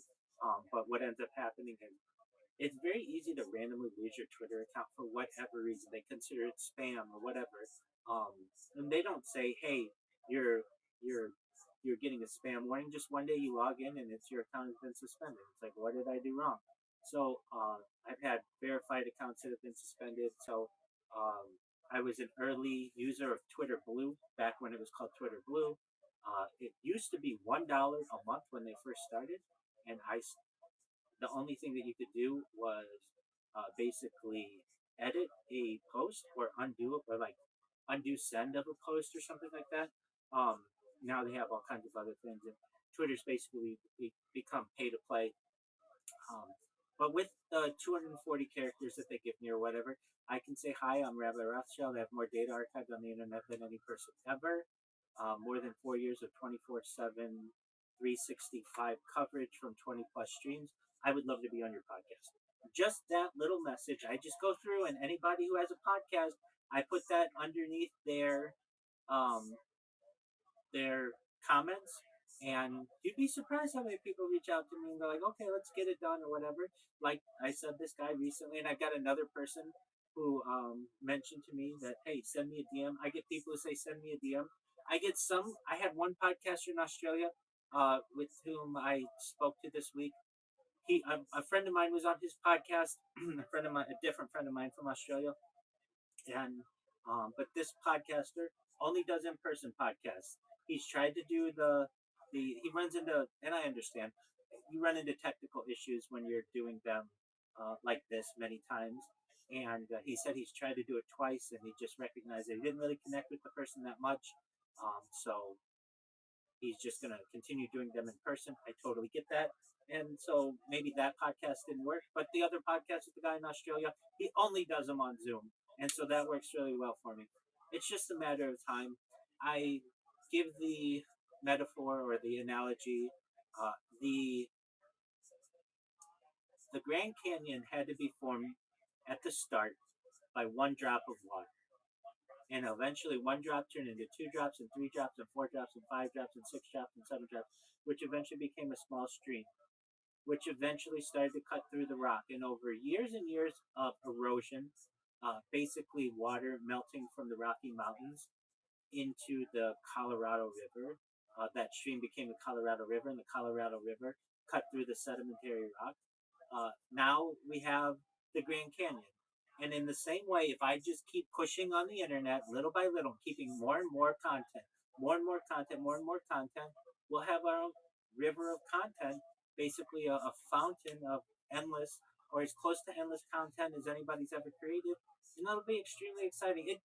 You know how the internet works, and it's just going to take somebody to retweet something that I do that they find is interesting or whatever, and then a small group of people sees it and they start talking about it, and then they jump into the Discord and they all want to talk to me, and I'm doing my best to talk with them or whatever, and then everybody knows about it. That's what's going to happen. I anticipate that.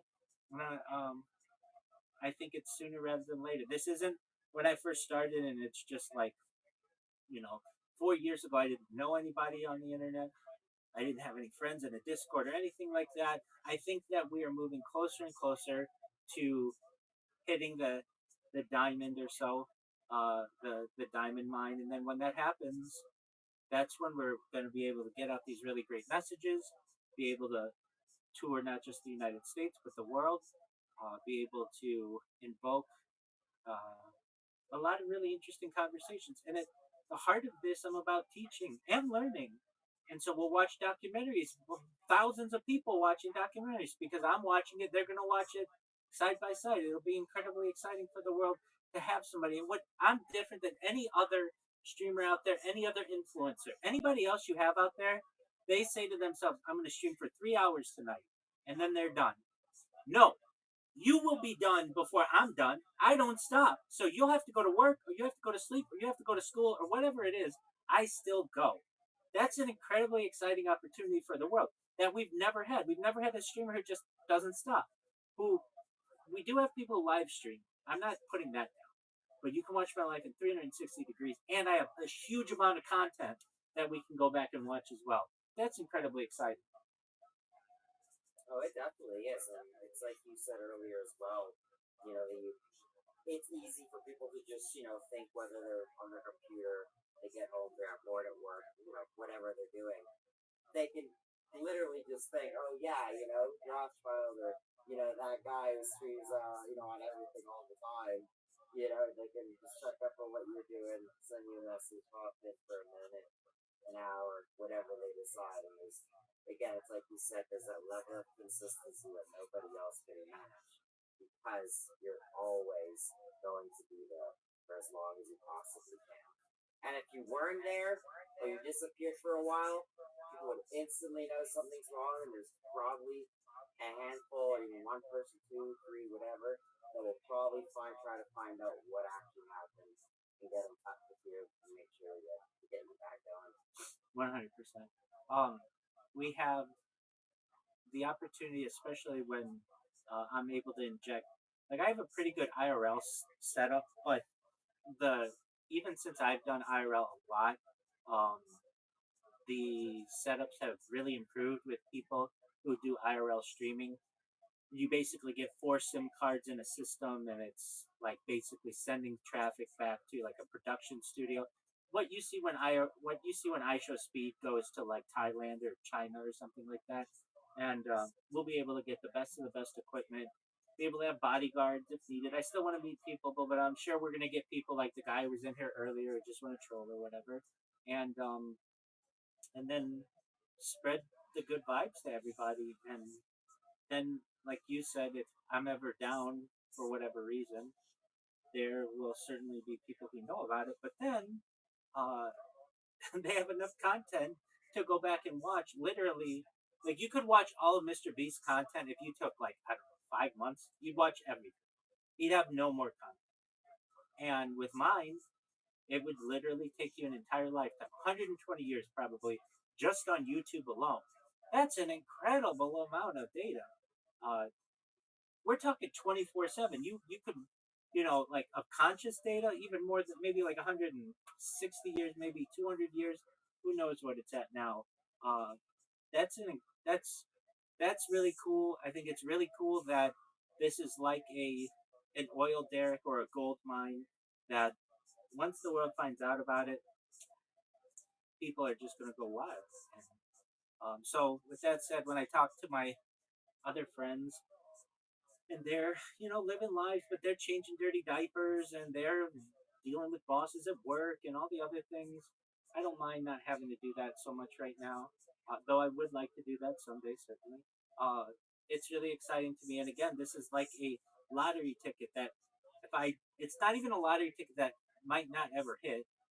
Well, that's true, it might not never hit, but the more and more I do this, if somebody was like, "Hey, did you know that somebody's been live streaming for 35 years straight?" Like that make a big deal. It's not going to take that long. I'm closing it on 5 years, and I don't think it's going to be much longer than that. Especially with the strategy that I use, keep getting on people's podcasts, keep getting my name out there as much as possible. Somebody's going to find out about it, and it's going to take over the world. Oh yeah, and even word of mouth. You know, like the fact you're appearing practically everywhere. I mean, there's always going to be that point where people see you, or maybe ignore it a few times, and your name comes up a few more times, and then they're just consciously going to think, "Who the heck is this guy? And why does he keep coming up? Who is he? Why are people talking about him?" And then probably out of curiosity, come here themselves, and do the same thing I've been doing, and ask all these questions out of curiosity, and find out you're actually the real deal, and you're actually a very social person who can articulate themselves well. Thank you. And that's exactly what happened with Paul. Paul saw me in enough discords. He got curious. He told you about me. He came in here. He fell asleep or something happened to him. But that's how we met, word of mouth, and that will continue. So spread the word. If you know any documentarians, just make them aware that we've got the biggest documentary in the world. If you were to ask me how do I want my life portrayed in media in the future, of course I want all the compilations available for free, never behind a paywall, always available to the public. I don't want it. I would care less. I could care less if it's monetized. Like I'll be able to make money through other ways. But the big aspect, I think, probably somebody like Amazon or Netflix or Hulu or somebody's going to come to me and say, "We want to make a movie about you or a series about you," probably because you have so much data. How do you want it done? And I would say I want a series where each year of my life is like an episode or, like an hour long thing. I have that much content that we could be able to cover. And I think I would be of interest to enough people that that would be really exciting to them. So there may be some kind of series in the future, perhaps of like, you know, 40 episodes or whatever of my life, or perhaps as I get older, 50, 60 episodes. And I think that'd be a really cool way to do it. Like, you get to see my entire life within 1 year, and then perhaps really dramatic aspects of my life, whatever it may be, when I go viral or whatever, that might be its own episode in itself. So once go viral and get all those funds and sponsorships, what I guess your end game, like the dream, kind of be to run those charitable organizations and actually get more hands on, more to influence other people as well. So I think there's a way to convince the world. I really do. Like, I'll just convince you. You're a open minded individual, and I could say, all right, these corporations have become so large. Apple is worth a trillion, 2, 3 trillion. Facebook's worth 2, 3 trillion, 2, 3 trillion. Nvidia, 3, 4 trillion. Microsoft, 2, 3 trillion. How much money is enough? And the people will say, I mean, there's really no amount. It just becomes relative. And I say, exactly. These are for profit organizations. And I want to convince them to be not for profit organizations. So the way that I want them to do that, and a very easy way that they could do that, is they could say, we bring in, let's say, $1 trillion in profit a year, whatever it is. That's just enough. If we give 51% of this to not for profit organizations, we ourselves become a not for profit organization. So we give back to whatever it may be, orphanages or food banks or children's hospitals, whatever it is. We get the label as a not for profit business, basically a charity, which gives us all kinds of different tax incentives and such. And on top of that, we get really great publicity. And we're no longer seen as these big corporate corporatocracy entities. And I think I convinced at least some businesses, perhaps not those immediately, but even just some smaller businesses, and showed them how we could do it from a tax perspective, that it's in their own benefit to give away 51% of their profits so that they become a tax exempt, they have tax exempt status, and they pay no corporate taxes. A lot of them already pay very close to no corporate taxes anyway. But on top of that, the people who hear this will recognize that, hey, I could either do business with a quote unquote charity or a quote unquote capitalist organization that is basically going to enslave me and my children eventually if it gets big enough. which one do you want? And I say to you, essentially, there's a strategy here to convince many of these organizations to do good in the world as opposed to just creating as much profit as possible. How does that sound to you? Yeah, no, I think it's a good mindset to have, and I think it also relates back to how you said earlier that everything does always start right with an individual or a group of people, and even in parts of almost every parts of history when change happened. I mean, the group that manages to make change happen or spike the idea into people's minds, you're always gonna be in the minority to begin, right? And then that's where the perseverance to try to not necessarily get out of the minority, but in order to actually get recognized so that the minority is at least equal footing, I think, with the others to bring more awareness. Agreed. And at least from my own perspective, all the money that we make in this, we're just going to put in a big uh, 501c3, basically a not for profit. It'll be a big trust. All of that money will grow because of interest. And we'll actually, if you recognize, if you get enough money in any entity, you can live off the interest, or the entity can continue off of the interest and still give away a lot of money. And when I say a lot of money, I mean millions and billions and perhaps trillions of dollars. There are already giant funds out there, especially like I think Warren Buffett has given like 99% of his wealth to some of these organizations. Well, 60% I think was to the Bill and Melinda Gates Foundation, without going down that road. But some of these mega corporations or mega charities, you can create one, and then basically every single year it gets bigger, but it does more good in the world. And here's what makes our charity different than all these other charities. Everything with our charity, from the parking lot to the biggest boardroom, is live streamed. You'll just always have live streams, and so you'll be able to literally hear what's going on. And I would also start a bank, more likely a credit union, because that can have more not-for-profit aspects, and everyone would want to join this because everything in our financial organization is streamed on camera. So you won't ever have backroom deals. There are no backrooms that are not live streamed. And every let me just ask you this: you can be a member of any bank or financial institution in the world. Wouldn't you want to be a part of the one that you can literally go on the internet and watch every single thing that it does? Yeah, that is true. I mean, it removes every single doubt pretty much of who's behind it. Are you afraid of exposure, the shadiness? It definitely gives you confidence in the people who are actually behind themselves. So, I mean, most of these big corporations, right? Who even knows like by heart, right, who the presidents, the VPs, any of these people the credit unions are? Because I mean, at the end of the day, they're not really in the public eye most of the time, anyway. So you only really know if you go out of your way to know rather than them actually being involved, right, in just other people's daily lives. Exactly. So if you want to know who our president is of our bank, you just have to go into the YouTube channel. That's whatever this bank's is president, and you can watch him in his office 8 hours a day if you want, or whatever it is. Um, you get what I'm saying? Like basically, every branch of every bank anywhere in the world will be live streamed.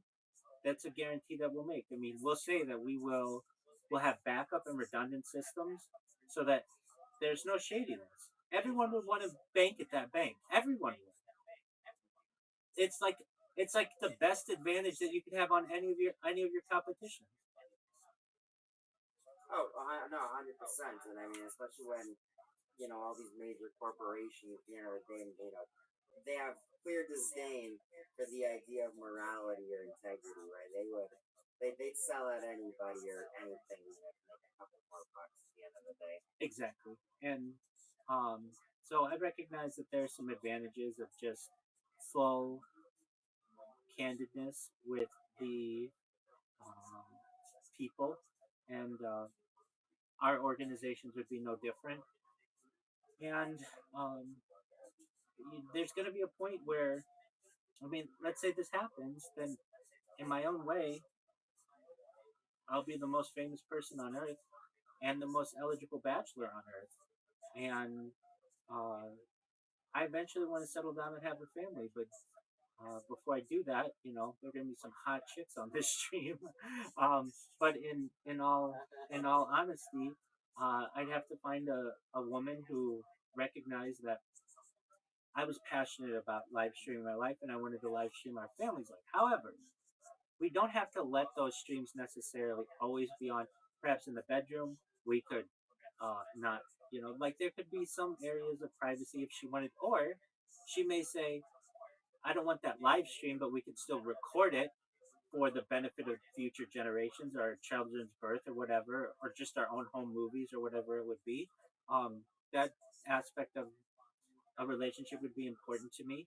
But she will see that this is the biggest event in global history. It'd be like saying, I love you, but I don't want to continue the writing of the Bible or the writing of the Epic of Gilgamesh or the Sumerian scrolls or whatever it would be. Um, she's going to say, I found out about you because of your live streams. I want those to continue as long as your life does, God willing, as long as possible.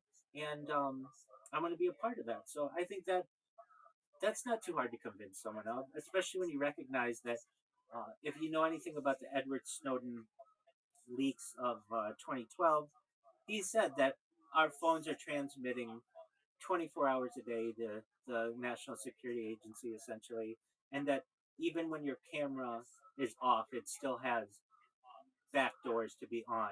We're already streaming ourselves anyway. I just recognize it and lean into it, and I'm going to use it to my advantage.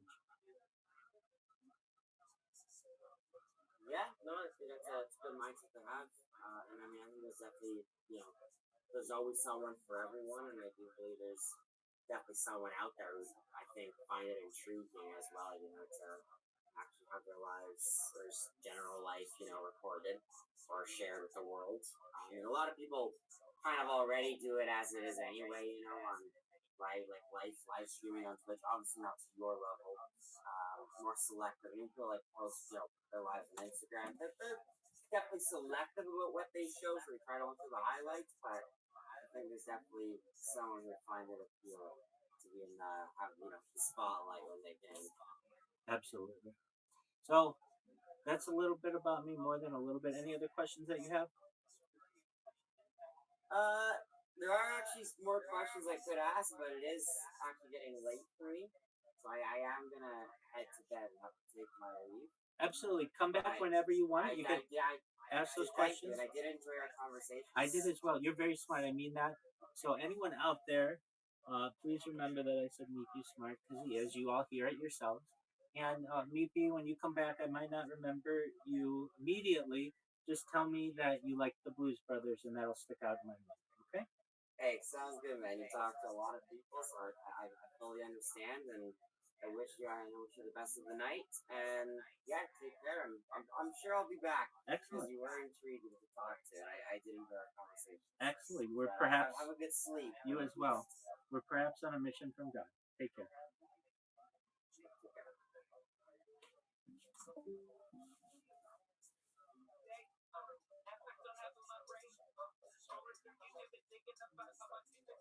I'm so excited to write this shit.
such a hip soldier. He's on TikTok, so for all you kids on TikTok, he's also an Instagram comedian.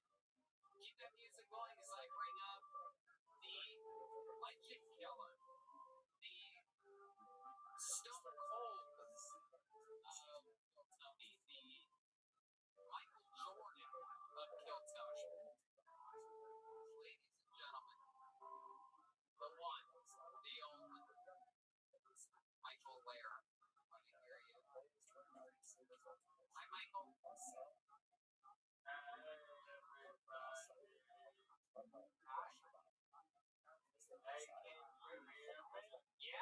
Yeah, you sound great. Everything's great. I said you look great. I love it.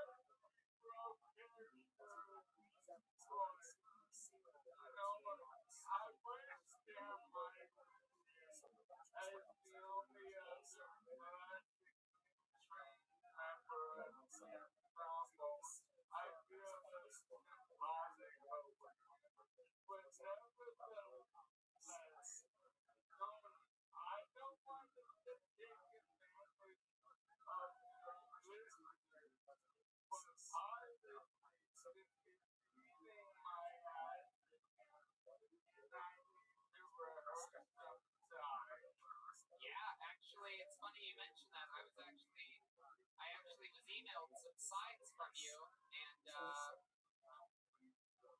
you want me to run lines together.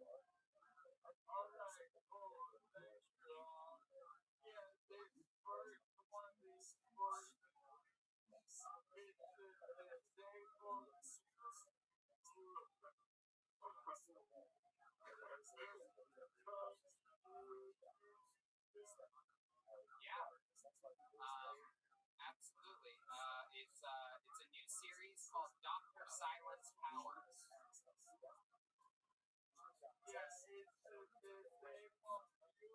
Yeah. Okay. It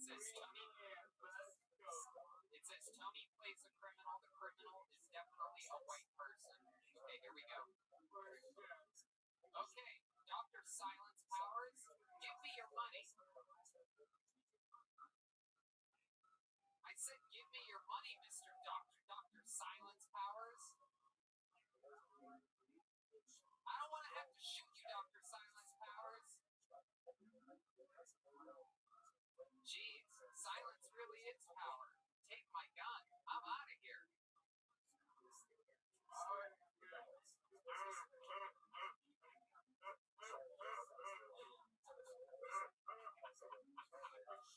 Whoa, this is like take the condom off porn.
Absolutely.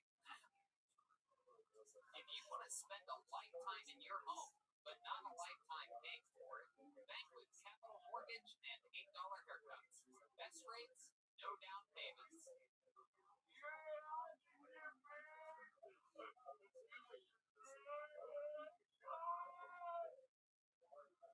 No haircut, no low rates.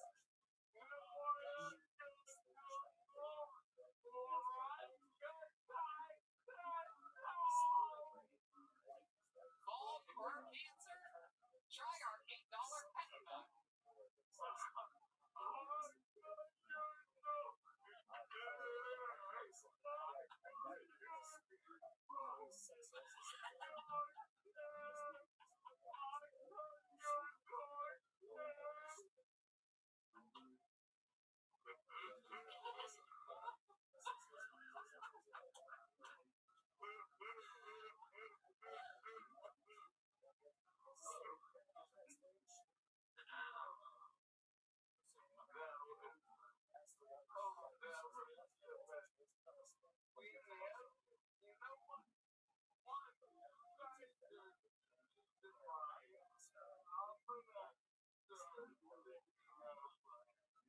Hey, you're the one that's mean. You said donuts and you made his stomach rumble.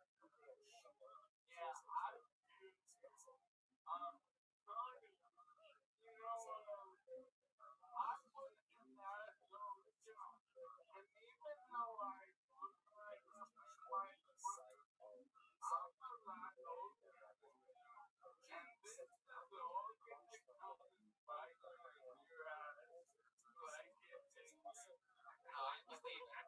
I believe it, absolutely.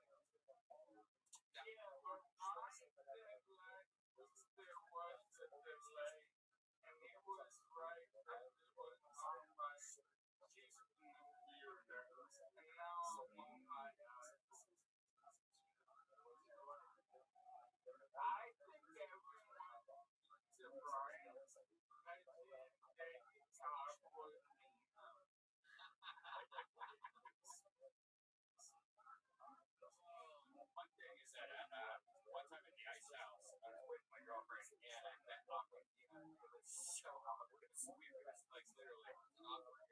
It was. Michael Laird also.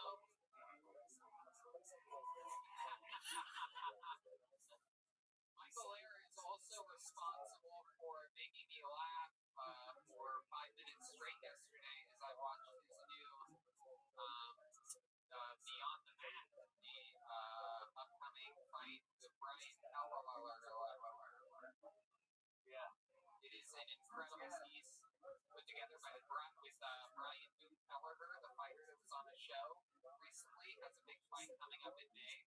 And Michael Laird lives vicariously through him as a diehard fan and trains in his own way alongside him. You gotta look up this video on Michael Laird's YouTube.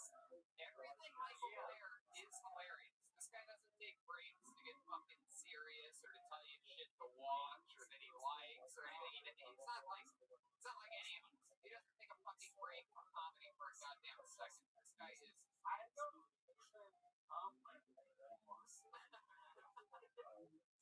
was just going to ask you, what's your favorite kind of porn?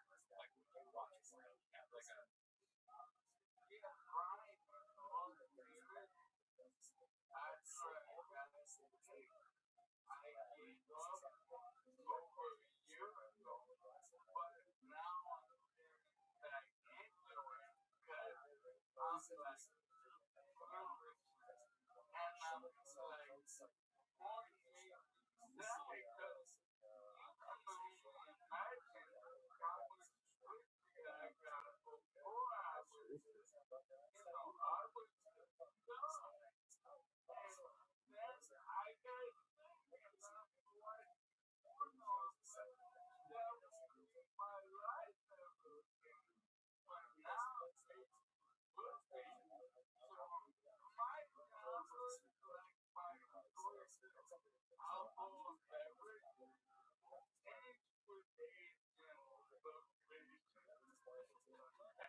Oh, I love you so much, Michael Laird. You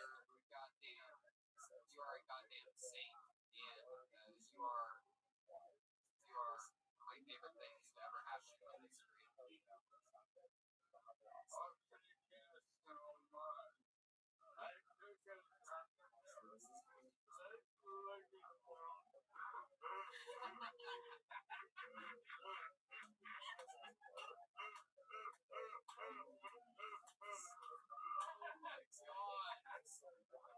God, that looks like Jeremiah's journal.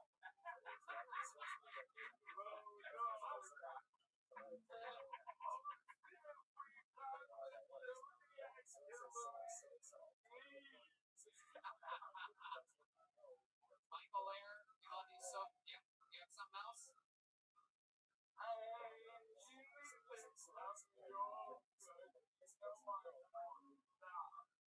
Now, you have anything you want to say? We need like a scene. Yeah.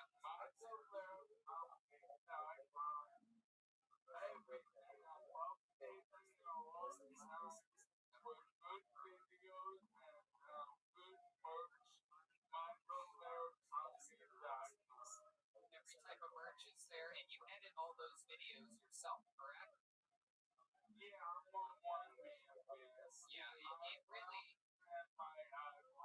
it really shows. I mean, when you guys, if you Phil Tony fans get a chance, for example, watch that UFC video that he made, take note of the comedic timing and beats of the editing. It is incredible. I mean, this video genuinely made me laugh out loud for 5 minutes. It's very rare that that happens. I hate so much.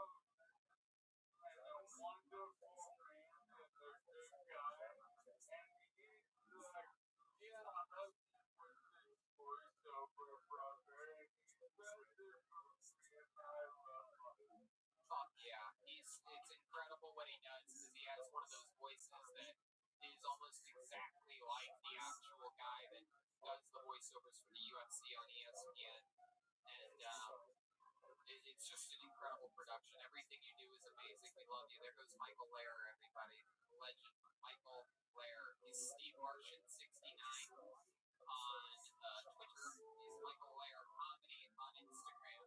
He's MichaelLairComedy.com for his website. Fun fact about the UFC while we're talking about it. Did you happen to watch this massive pay-per-view that just has a couple parts of it? Did you watch the main event? Did you see the part where Rogan almost called Tony Ferguson? Oh, yeah, I saw that, yeah. Lots of fun. Almost got a shout out, and basically did. Tony Ferguson, so this is the moment that a lot of people have been waiting an entire week for. We have been sent in a minute from the Manolo who we talked to last week, and I guaranteed him a spot on the show this week because he said that he was able to get hookers in Tijuana, and I said if you can get a hooker to do a minute on the show next week, that I guarantee you a spot. So here we go. For the first time in Phil Tony history, it is a Mexican hooker. At least we hope so. Fingers crossed. Ladies and gentlemen, this is the minute sent in by the Manolo. I've been waiting for this all my life. Oh, so this is him hunting for the Tijuana prosecutor. Here it is.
going there. Where you're still in Tijuana, correct? Oh,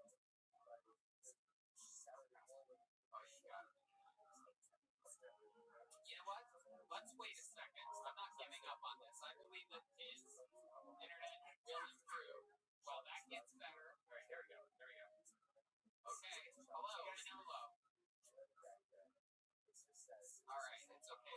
All right. It's okay. Whatever we do, let's not. There we go. Hello, Manolo. Hey, how's it going, buddy? I'm here.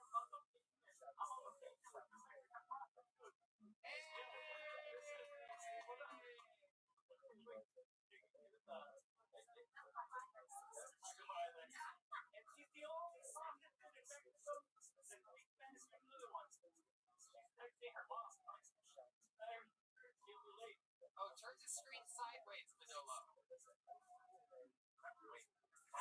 Is your lock on? Turn your lock on.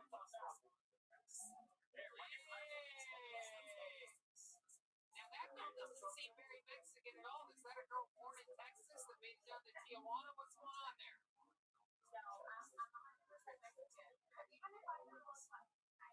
You don't sound like it either.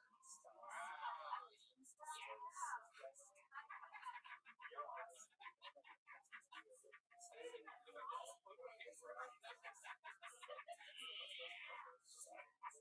got it. That's what we were hoping for. What better episode to be sponsored by Blue Chew? Use the promo code KILLTONY. I absolutely love it, definitely. If she can read, let's do it. That is okay. I love it.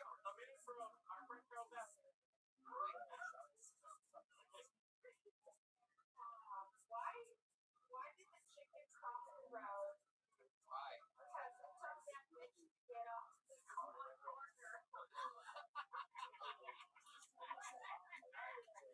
That's funny.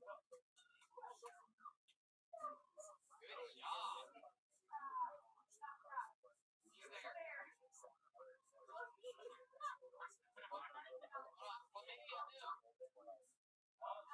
I haven't had that shit, so let's ask her. Hey.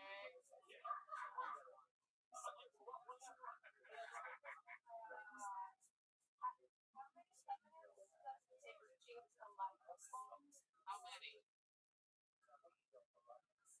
The trick question is they ain't changed the shape.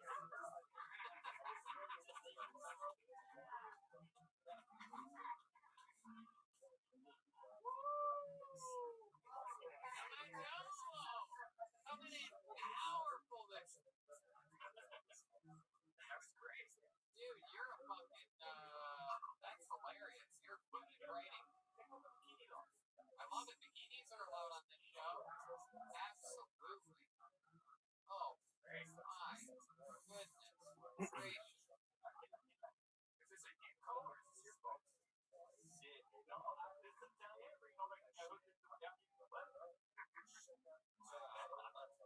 Oh my goodness gracious. That other one in the back might be the laziest hooker I've ever seen in my life. Look at that one. All tits, no personality, huh? She has no idea what I'm saying right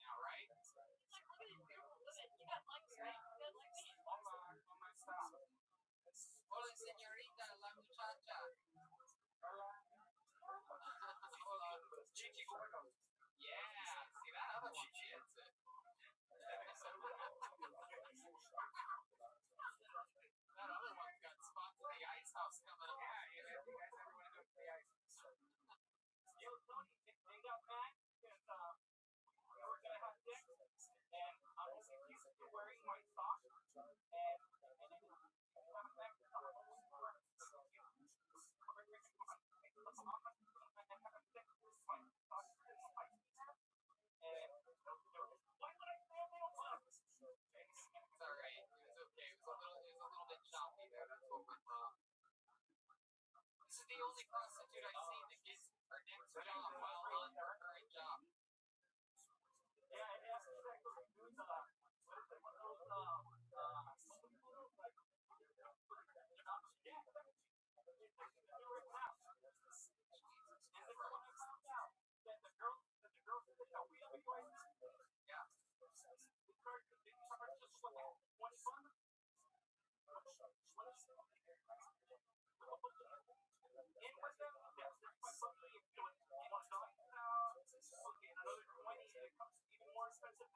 Oh, it's like a Spirit Airlines. They charge low and then they charge you for baggage and issues and everything. I love that. That one there is a flat rate and a flat tax. It's incredible. You gotta take her to San Diego Comedy Store. Yeah, for sure. Absolutely. That one's got a spot. Whatever they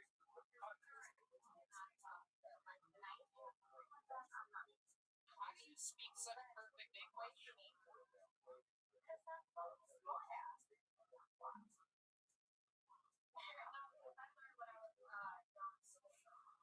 I used to live in San Diego, even if I'm one of my parents still live there, so I just have time to be around people who actually did still know how to speak English, and well, I have to learn.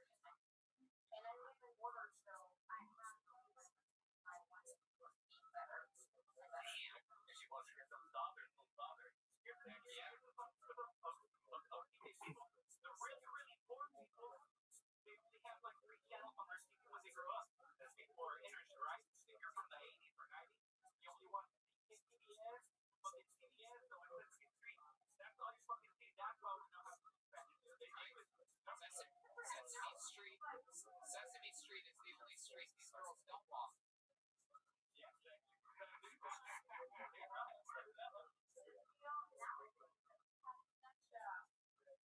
I don't know, everything that we have to go, and obviously technology, but we have to walk more.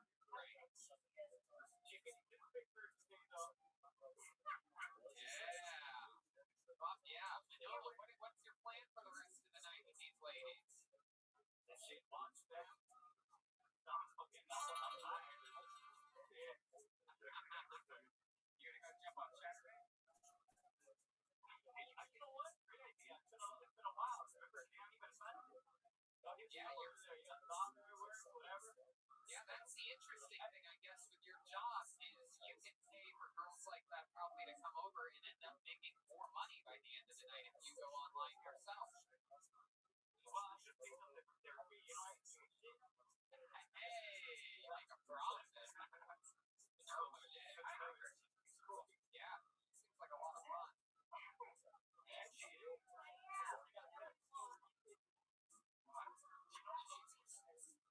You don't want to work no more. She was telling me, she helped me up with the yeah,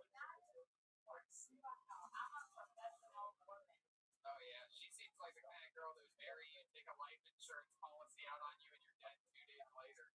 I've seen her in Jim Can't Swim on YouTube.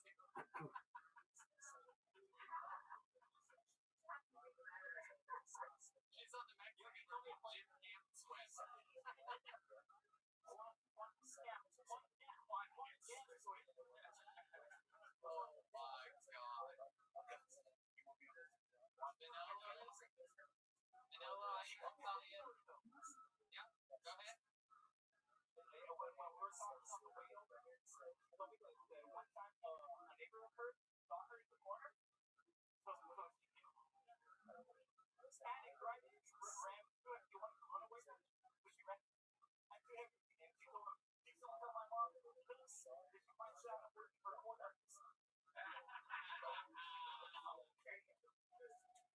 Manolo, I gotta tell you, man, a lot of people had high expectations for this, and you knocked it out of the fucking park. I cannot believe how great this was.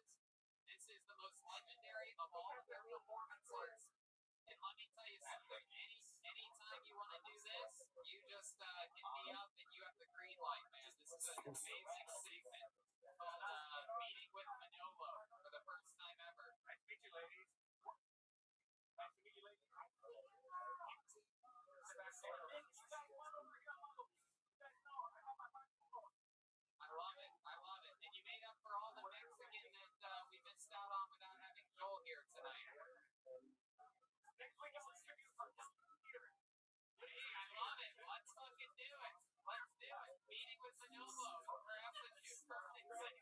himself known to you knows. Huh? Yeah. This is unbelievable. Perhaps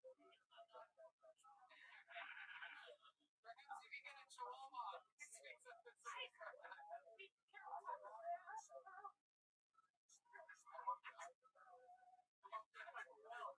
we go. We have another new segment that we added last week to the show called Bad Art from Fans. Look at those fucking Mexican melons. Oh my god. She doesn't need to say anything. She doesn't have to speak English. Just comes around with those things. Okay, let's keep it going. This is a new segment called Bad Art from Kill Tony. This week was sent in by Batman Xenomorph on social media. This is Bad Art. It was sent in by one of the fans. Let's see what we got here. Oh, it's a Brendan on a postcard. It does look like bird crash. Not for the beaches, stays in the beefcakes. Greetings from California, Red Man postcard. That is real art right there. Batman Xenomorph.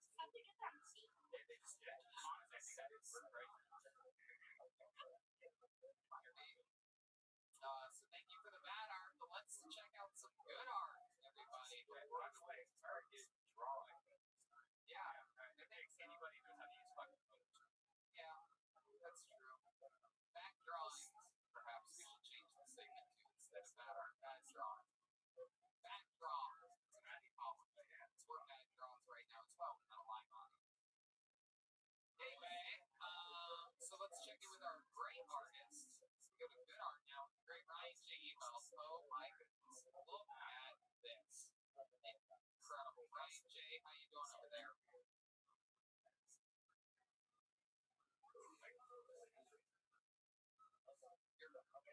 You're messing with us this time, right? Oh my god. Hey, I love it. I like that. That's nice. That drawing is absolutely fucking incredible.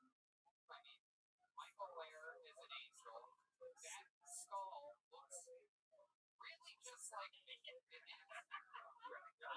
know a lot about my face, and that is what my skull looks like. You got the amazing Jetsy Johnson, Jeremiah Watkins. You even have Charlie Rufino's Peaks in there. Charlie, you made it to the drawing. You got Gino over there, am I correct? Yep. That is Gino. Go up a little bit here. And that is David Lucas, William Montgomery, Red Band. Incredible. That is mind-boggling. And you kind of look like the guy from Bucko. Yeah, I do. Brian J., what do you think about tonight's episode? What are some highlights from you? Probably the greatest highlight is that today would pretty much be my 5-year anniversary of the drawing. Wow, look at that. 5 years.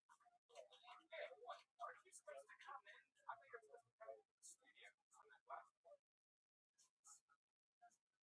Come anytime you want now, Ryan. We have opened up the floodgates for past You want us to? Okay. Yeah. Anthony Fauci said we don't have to wear a mask anymore, so stop wearing masks like we have to. So glad today. Maybe I'll try next week. Yeah, absolutely. There he is, Ryan J. Ebald. Everything's available at RyanJebald.com. Every print of the show, every road poster, every everything. Jeremiah Watkins is here. Take it over, Jeremiah. Yes, Jeremiah wonders. He's on Venmo at Jeremiah Watkins. He really needs you to know that. Jeremiah wonders is his podcast. Do you plug your Venmo on your podcast? Yes.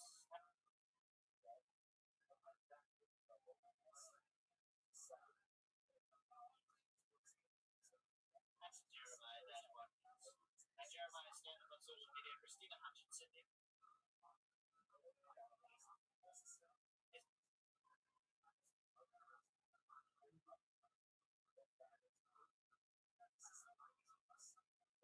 My guest on Jeremiah Watkins this week. Thank you for having me. We're always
Hey,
this is Rick coming live from Letterbox Studios for another episode of Kill Tony here. Hey, what's up? Another fun episode of Kill Tony. We are here. Exciting stuff. And how you doing, Brett? Great. All right. Looks like we both grilled out this week. Yes, my cool grill. Yeah, awesome. I'm a smoker for the first time in my life. Got my brand new Traeger grill.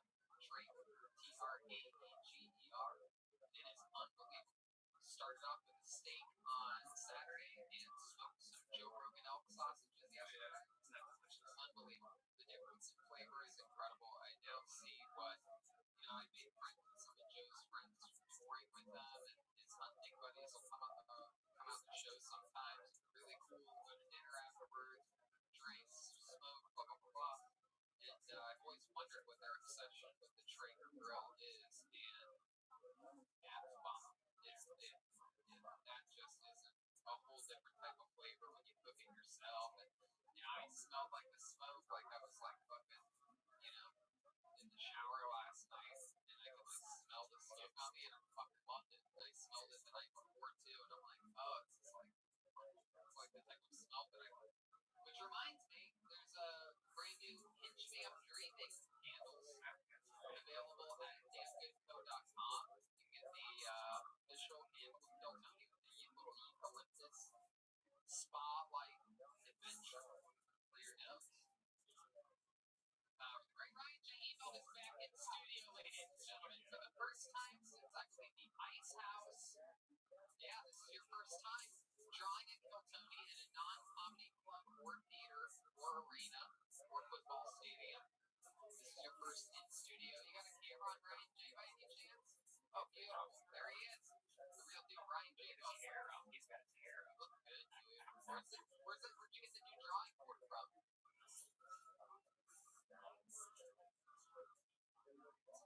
It's amazing. It's LV. With this nice custom drawing board. That is awesome. He has started drawing tonight's episode. Of course, as always, we're going to check in with him at the end of tonight's episode. That's Charlie next to him.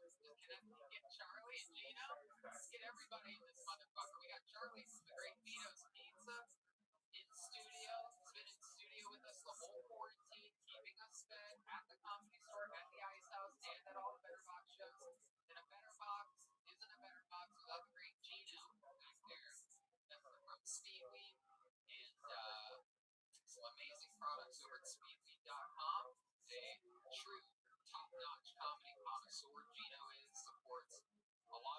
shows, a lot of the best podcasts, a lot of them are done here at Betterbox. It's also sponsored a lot of great live shows out of the Comedy Store.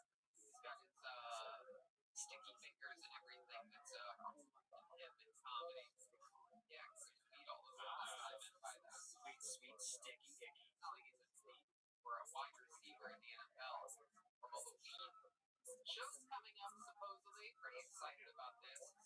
People have started to dabble in the live comedy space over this weekend in places like Salt Lake City and Texas. And we're going to both of those places coming up. It starts off in Miami, July 31st. August 1st, I do stand-up in Miami. But there's a Kill Tony supposedly on September 31st. Those are the rescheduled Miami shows when this whole quarantine started. Another set of rescheduled shows is two Kill Tonys in Boston, August 13th, and four Tony Hinchcliffe headline stand-up shows on the 14th and 15th. Also, Romex Secret Group on